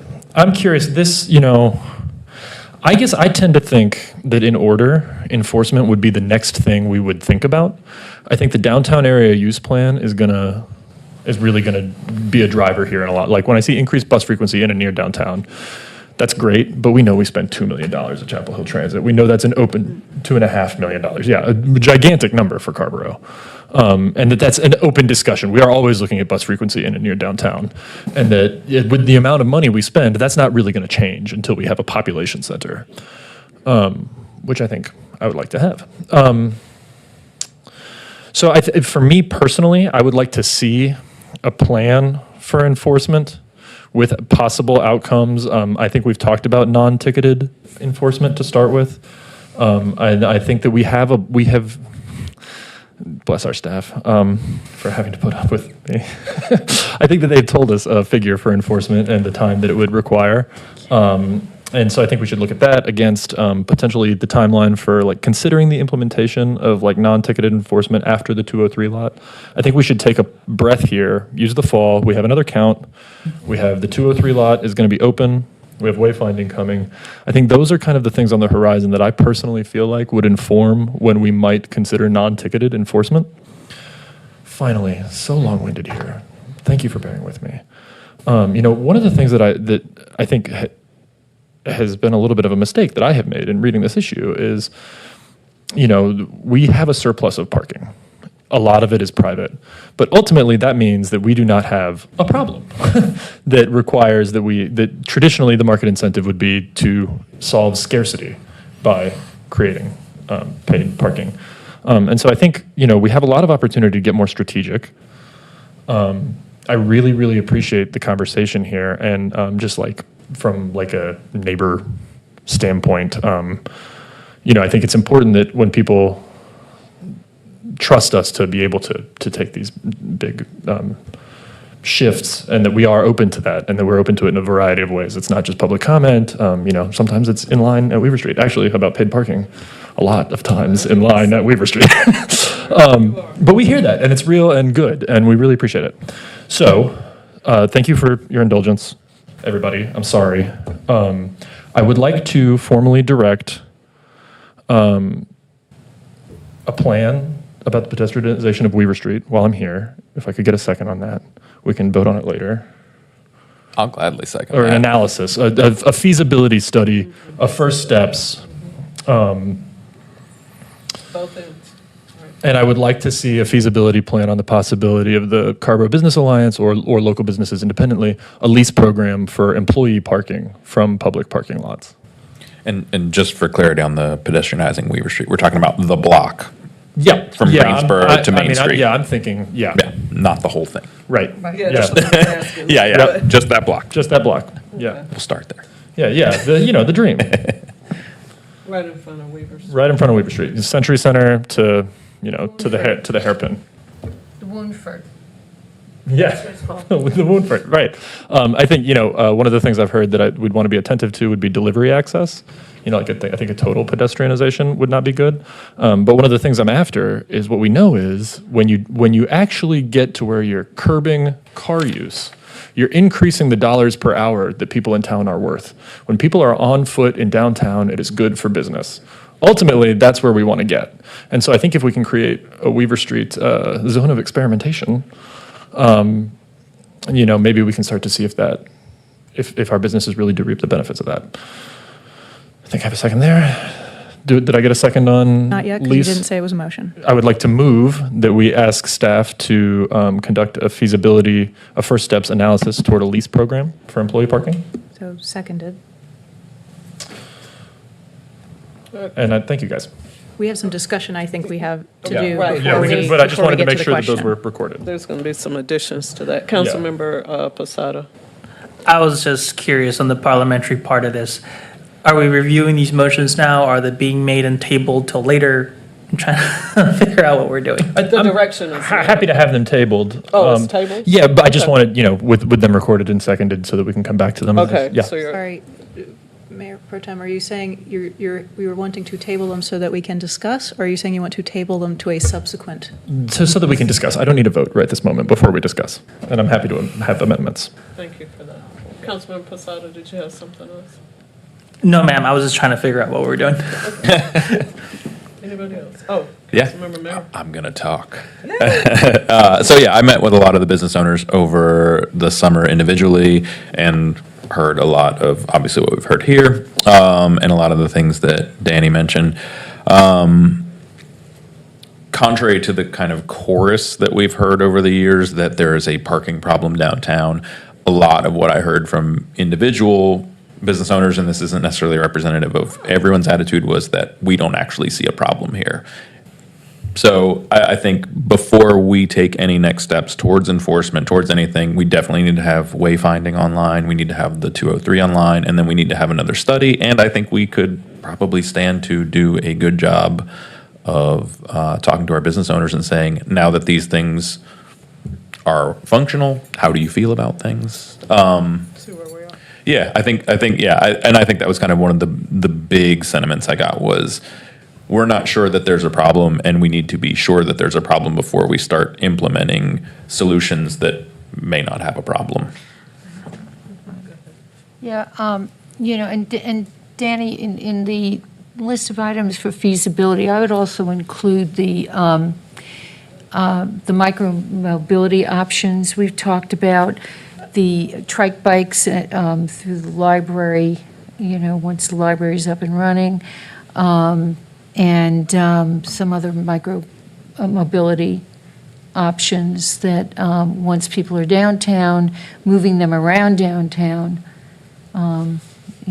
so, yeah, if I just add that in with the feasibility. Seconded. Councilmember Frey. Yeah, I'll speak for just a couple of moments here. I also had, as I'm sure we all did, many fun conversations over the summer. No, I mean that, seriously. We may have lit everyone's hair on fire, so to speak, but we actually got considerably more input than we usually would, in part because people were paying attention. So I'll just note a few points here that I really agree with what Mayor Pro Tem Nowell has pointed out here about needing to make Carrboro a nicer place to not be in a car. One of the ways that you do that is to have fewer cars. It's a bit of a loop. There's a bit of a chicken and egg going on there. But there are a number of other things that we can do, which include some of the things that are going to come up through our downtown area plan, some things that are going to come up through our land use plan, including our street design cross-sections, some things about our policy in terms of how we build and shade and sidewalks, how we site crosswalks, all of those good things that make it a good place to be a pedestrian or make it a good place to be riding a bike. I don't actually agree that it was a good thing that we didn't get to discuss this in June, in part because what we ended up with was a survey on a version of a proposal that I don't think any of us would have said was our preferred version of the proposal. We didn't get a chance to give feedback to staff because of timing issues, so we got the full bore feedback on that.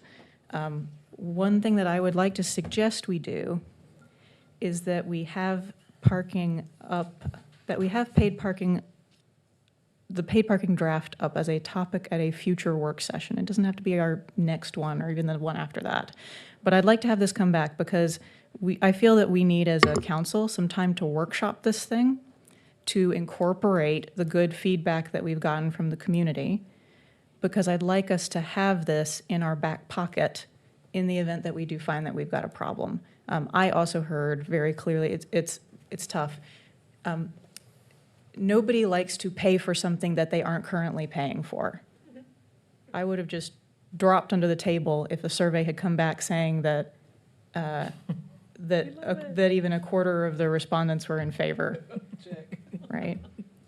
So that's not the question that we were asking, and with that reason, that you only get one answer to, would you like to pay for a thing that has previously been free? There's a number of other questions around, how do you want your downtown to be that are more nuanced than you can ask in one survey?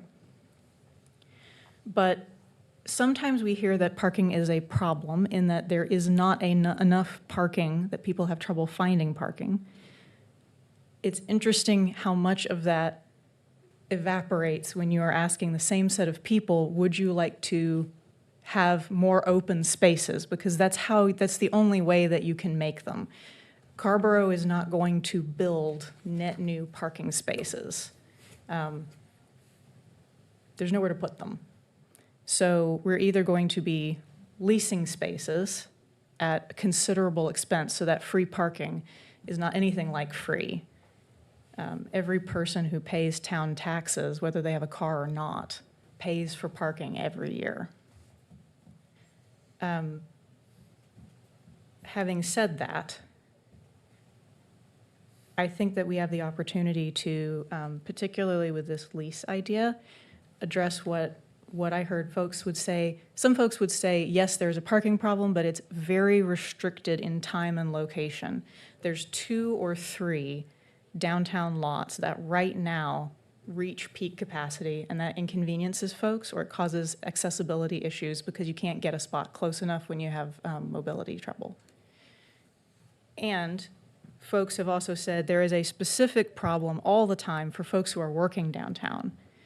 But we also know from our parking studies that many of our public lots, interestingly enough, more of the ones that we actually own instead of leasing, folks don't know where they are. They don't know that they're free, and they don't know how to get to them. So we have the opportunity to do a number of things, including wayfinding and this lease idea, to shift folks from parking in those core downtown lots to parking in one of the outer lots, which currently are never at capacity. And I heard over and over again from folks saying, interesting, I really would like to know where my workers can park, because it's not a problem for someone to walk a block to get to work.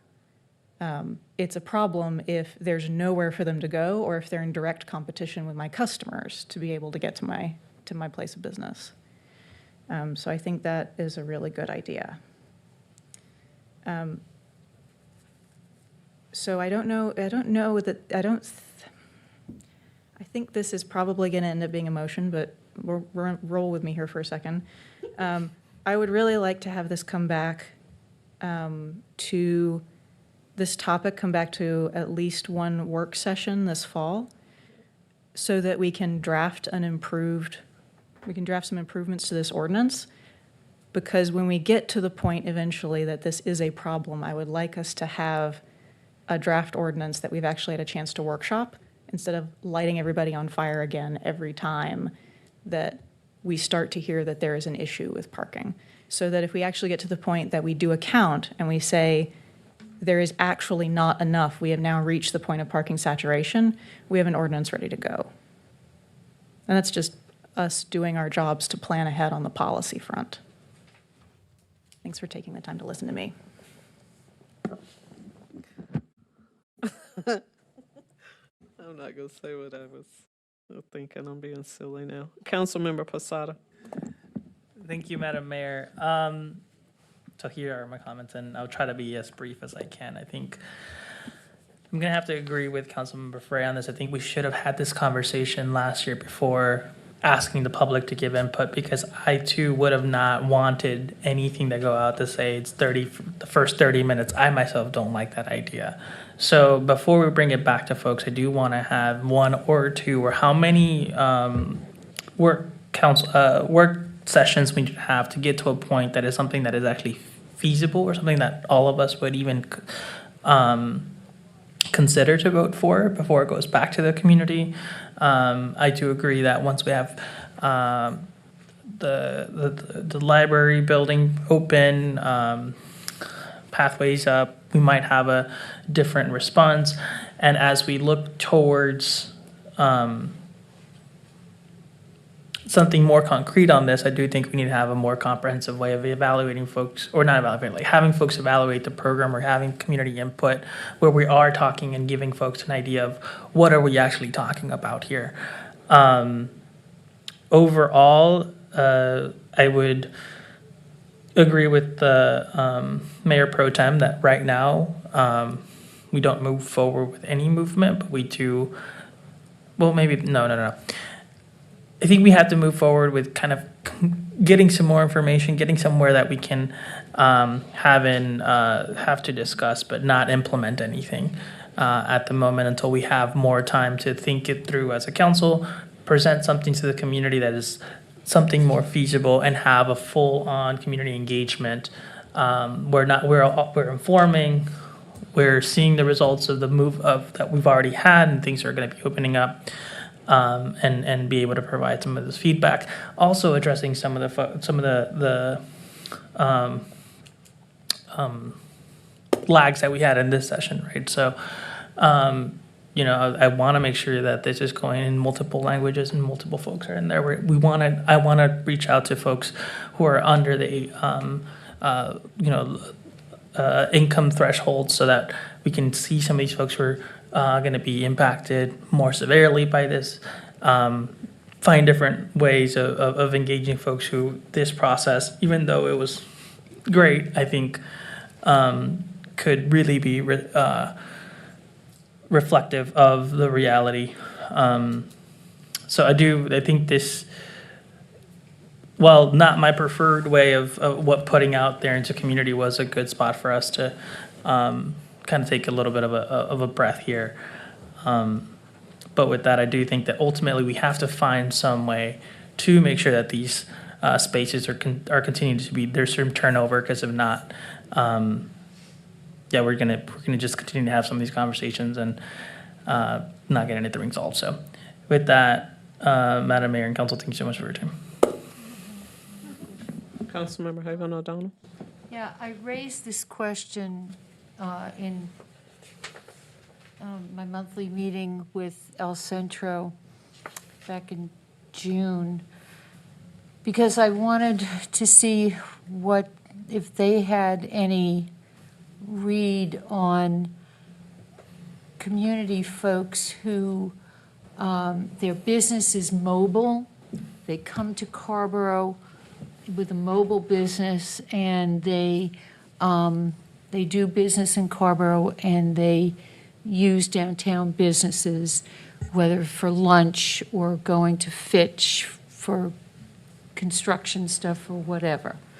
And because the mobile businesses that come to Carrboro they're not Carrboro residents, but they do a lot of business in Carrboro, and there's a myriad of businesses that are on wheels. And they're invisible in terms of how they contribute to the economy of our downtown. And that's one of the things that I thought maybe El Centro and the Cell could give us some data. So I'd like to pursue that, because some of the comments that I read referred to folks who come downtown for lunch hour, et cetera, et cetera. Well, but lunch hour, they could be having their lunch here and then going back and finishing other work or going to another residence or residential area to do work, and then they do their shopping here. You know what I'm saying? Before they go home to Graham or Mebane or Durham. I don't know how we get to that invisible number, but I feel like, that's a viable component to Carrboro retail that because we don't see it in terms of, how many businesses are coming here. But it's a fair number that are on mobile vans and trucks. And I don't want us to lose sight of that cottage industry that is part of our retail fabric. It's just like we can get a really good sense of who comes here for farmers market on Wednesday and Saturday because all we have to do is look at the market. But how do we know? So if anybody has any other ideas other than asking El Centro and the Cell to look at what they know are the businesses that are involved with Carrboro, I'd love to get a better sense of that. Is that direction to Yeah, staff? I wouldn't know how to, I guess, to staff and John. Because you see, they're not going to be part of the CBA. When you talk about who's invisible and you talk about disparity, that's a disparity of consumers. Thank you so much. Councilmember Haven O'Donnell. Any other discussion? Councilmember Frey. Councilmember Haven O'Donnell, just a quick question. Are you going to continue to pursue that line of discussion with El Centro, or are you? I did. Mauricio just told me tonight they're looking into it. Okay. Oh, so it's in motion. They are, yeah. Okay. Thank you. So, I have a question for a council member. So one of the options going forward is to proceed with parking enforcement with a 2-hour limit. And I just curious if there's any interest there. Madam Mayor, not from me. Just enforcing without adjusting to account for the 2-hour limit is sort of arbitrary. But it wouldn't be just proceeding with parking enforcement 2-hour limit. It probably would be in conjunction with something else or with other things. I mean, you know what I mean? It wouldn't be by itself. I think for. Or if we, Mm-hmm. I'm not sure if anybody's interested. Sounds like no. I'm interested in hearing more from folks. I think where I'm starting on this is that parking enforcement adds another expense to the town, has a disproportionate impact on the folks that get caught by that because, especially if that happens before wayfinding goes out, because folks are used to the fact that the sign says 2 hours and that doesn't mean anything, and then they get a ticket, which is a considerably bigger hit than, let's say, the actual parking fee would have been had we just magically waved a wand and had had paid parking. The impact of that $20 or $50 ticket is a lot bigger. Yeah, I think I would rather revisit the parking enforcement along with that ordinance over time myself, but love to hear what others have to say.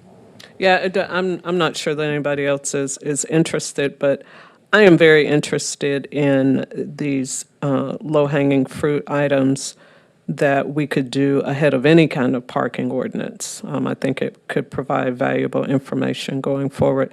And 2-hour parking enforcement is one of them.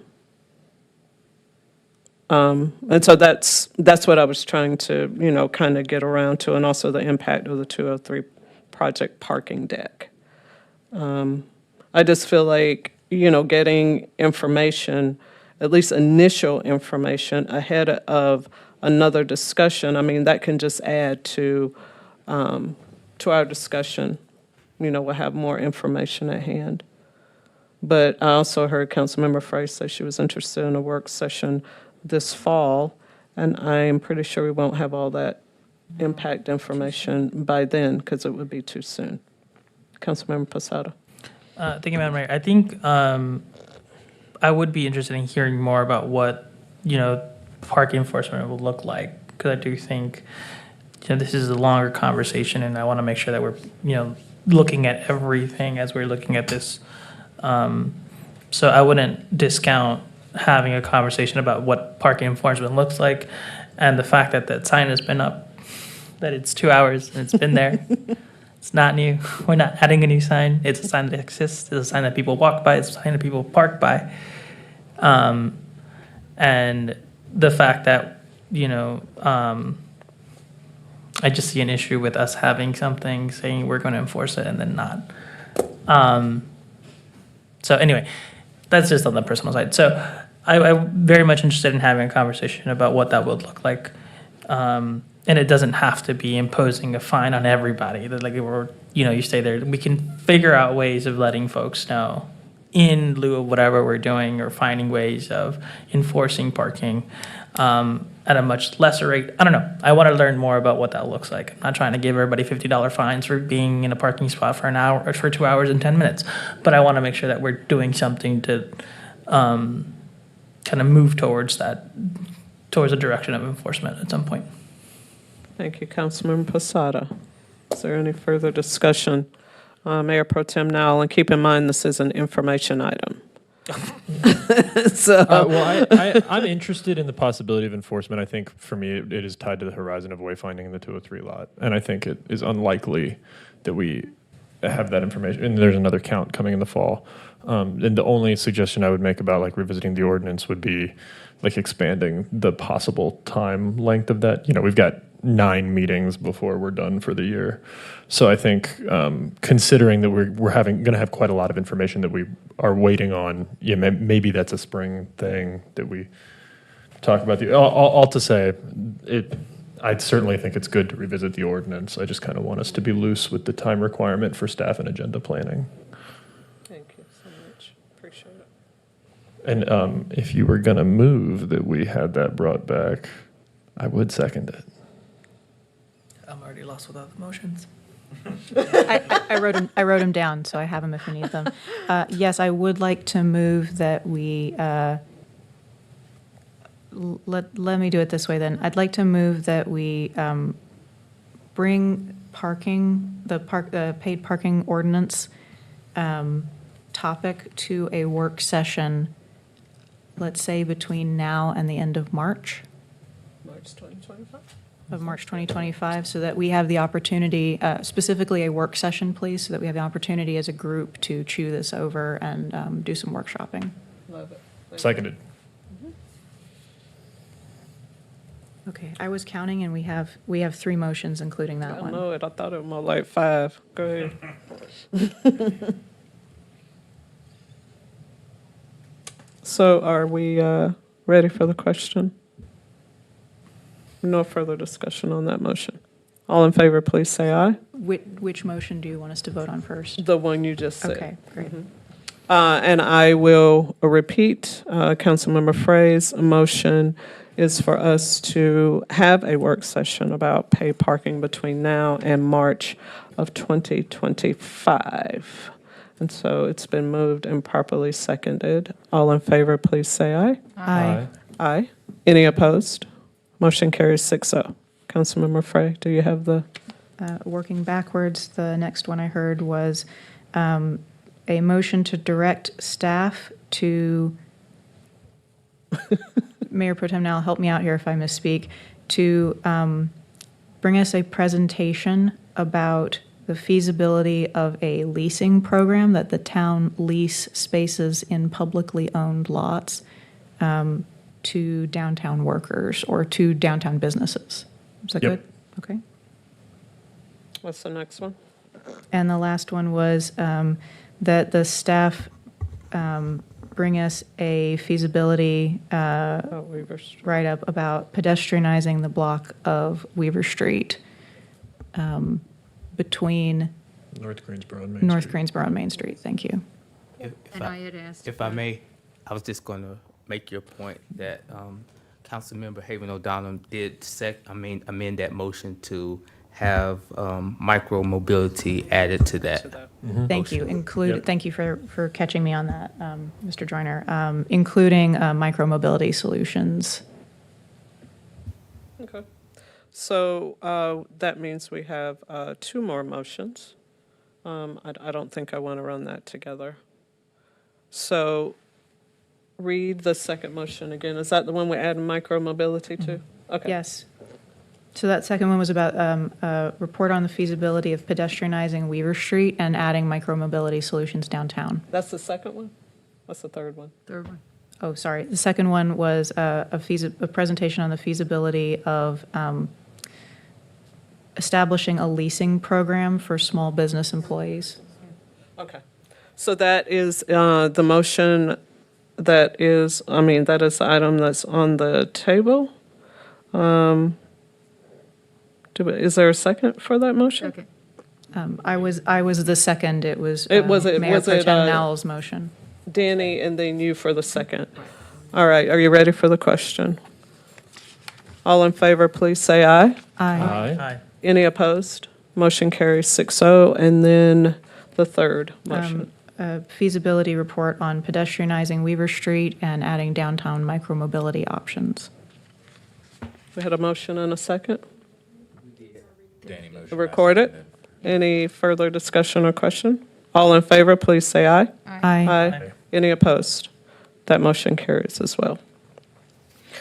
And I guess that's a lot of motions. And there were several options going forward, so I'm assuming we're doing nothing at this time. I mean, we are, but I mean, out of those options. So we're not doing anything else moving forward. And I thank everybody for that very rich and informative discussion. And not this gnat that's flying around. Town Manager Tony, last information item, please. The last information item is to be a brief overview by our Planning and Transportation Administrator, Ms. Tina Moon. She'll provide a brief update. This is around the Orange County Transportation Department preparing a short-range transit plan.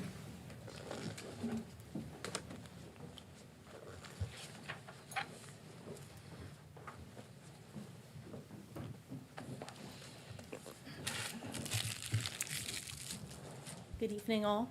Good evening. Thank you for the introduction. Mayor, members of the Town Council, I'm Tina Moon with the Planning Department, and as indicated, this is an informational item on the Orange County Transit Plan. So this has been almost a year effort. In the fall of 2023, the county engaged Nelson Nygaard to lead the development of a short-range transit plan for the county's public transit services. Some of us who've been around for a while are familiar with the short buses, so to speak, the white or the orange OTP buses, Orange Public Transportation or Transit. For those of you who aren't as familiar with short-range transit plans, these are intended to be somewhat of an incremental opportunity to reach out to the community to do kind of a temperature check on transit service in terms of alignments, for route alignments, frequency, and to do a check on things like financial capacity. This particular plan is designed to serve for about 5 years. That's pretty standard for these types of things, and will include, as part of the public engagement that you've read about in the materials, an opportunity to look for other funding opportunities. The project included the 5 phases that have been indicated there, so we're almost at the finish line. And I'd just like to add, because I think this is important, the project did include a staff technical committee with representation from our main local and regional transit agencies, so Chapel Hill Transit, Go Triangle, as well as staff representation from the municipalities. And that is how the town had an opportunity to participate. And I think this is important to note in the sense that one of the key elements that was discussed was efficiency. And were there certain routes and services that the transit agencies were better able of providing, and other programs that the county was better able to provide. So we'll touch on that a little bit as we go through the plan. Okay, this is an at-a-glance overview of what the proposed projects are. It's broken into two segments, the short-term 2025 to 27, and then the longer-term 2028 to 2030.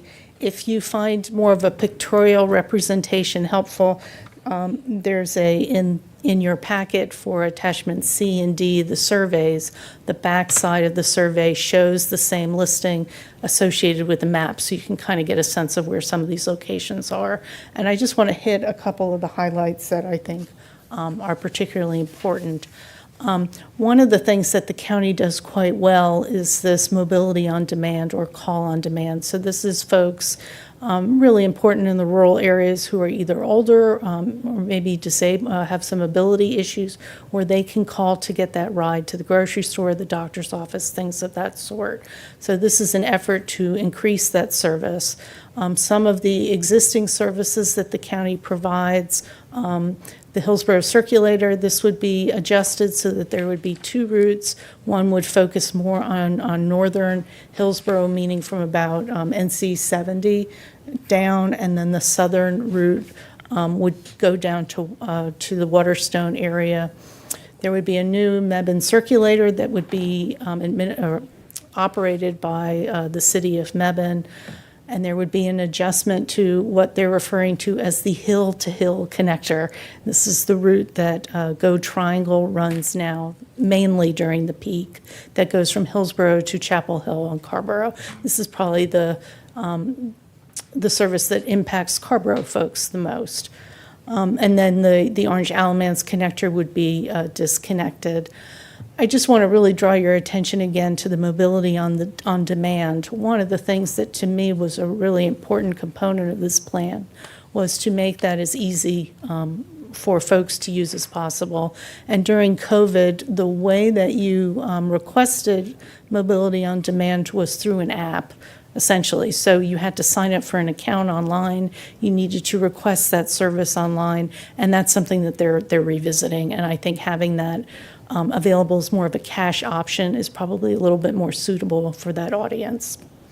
Looking ahead for the next wave, again, is looking to expand that demand service on the weekends, to hire a mobility manager. I think most of you know now, Orange County used to have some of their transportation services, including OPT, more in their Department of Aging.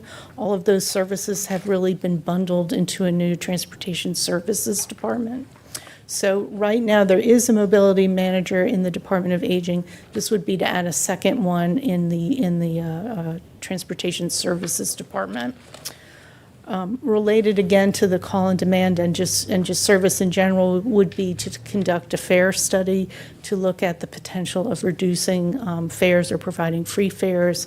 And then again, referring back to those maps, improvements for infrastructure, bus stops, mainly along NC 70 toward Mebane, as well as a new concept of rural transit hub. Sorry, there isn't a photo quite yet, but I expect that in the final plan. That would be more in the rural areas, so some up north. The closest ones for us would probably be those by White Cross, and then in the Mebane Oaks Road intersection, so along NC 54. And again, I just wanted to draw attention to the operating changes. This is again what they're referring to as the hill-to-hill route, which goes from Chapel Hill to Hillsborough. And you can see in this description what they're describing as the change, and that would be mainly to consolidate service. Right now, it's peak service is provided by Go Triangle. The kind of midday service is provided by Orange County. It would be to consolidate that to make it a little bit more efficient, and eventually, when the I-40 widening is finished, to route that whole service onto I-40. So in terms of next steps, as you can see from the materials, it was pretty substantial phase 1 for public engagement. Phase 2 is wrapping up as we speak. Our Transportation Advisory Board looked at this earlier this month. They did not prepare kind of formal recommendations, but really felt the need to emphasize getting the word out about what services are available. And that's something we could certainly do here by posting things on our website when the plan is finished. There is the final staff technical committee next week where we'll hear the input from the consultant about the second stage of input. That will be incorporated into the draft report that was targeted to go to the county commissioners for adoption in October. And so I'll stop there, but I'm happy to answer questions if you have them. Thank you so much, Ms. Moon. Are there any questions for Ms. Moon? Councilmember Haven O'Donnell. Hey, Tina. Welcome back. My question is about on the mobility on demand. How has what I'm hearing from transit people with Central Pines, Carolina Council, how has Orange County's silver tsunami affected the transportation on demand? My understanding, and again, I'm not an Orange, I do not work for the Orange County Transportation Services, but my understanding is that there is quite a bit of need there, and that is one of the main services that they provide. And so any opportunity to increase that service would be welcome. And I think if I may continue, one of the things that we talked about at the technical committee is right now a number of the transit providers provide some opportunity for services for folks who have some type of mobility issue or are older. And it can be difficult for riders to know who to call for what application. And so one of the things we talked about quite a lot was that looking forward, is there a way to set up maybe a call center where you call one number and they figure it out? You call, you say where you are, where your destination is, rather than you as the user having to determine if I'm going to this destination, I need to call Chapel Hill Transit. If I'm going to this destination, I need to call Orange County. So I'm hoping that as we look forward, that may be something that they can work towards. How robust is Carrboro's response to senior needs for getting to appointments, et cetera, et cetera? And I ask this because one of the things that folks have been concerned about in Carrboro is that there's not, a strong enough component for seniors and mobility. I'm glad you brought that up. We've actually talked about trying to expand our TDM program to include more of a senior component, really so that we can help get the word out and add information to our web pages about what facilities are available and how best to figure out which one is for you. So, a listing of the different facilities, an image of the vehicle, the phone number to call, not just a website, so you can actually talk to folks. And I've certainly fielded a couple of calls where someone has called and they've gotten the wrong transit service. It's 4:57, and I've actually sat there with my cell phone and put everything on speaker, and we've managed to get somebody straightened out. So we don't field a lot of those calls. I know that the folks with the Orange County Department of Aging, their mobility person is really quite able. But I think there's certainly more that we could do here to help with our residents. Yeah, is there something specifically, would that fall under our transportation? In other words, where could, if we wanted to build up that program, where would it sit? What department would it sit with? I'm not sure at this point if it would become part of our department, but rather we could be a conduit for information. Well, the reason I ask this is because, Central Pines Regional Council, their grant programs, they have money, they have access to monies. And Chapel Hill Transit, as Jason and I know, they're limited in what they can do. And we already pay over $2 million. So maybe that's something where when we think about microtransit, that's something that we might be able to, engage with and develop within our own programming. And it's related to that, I think, that the need to set up an account, to use some of the call-on-demand services.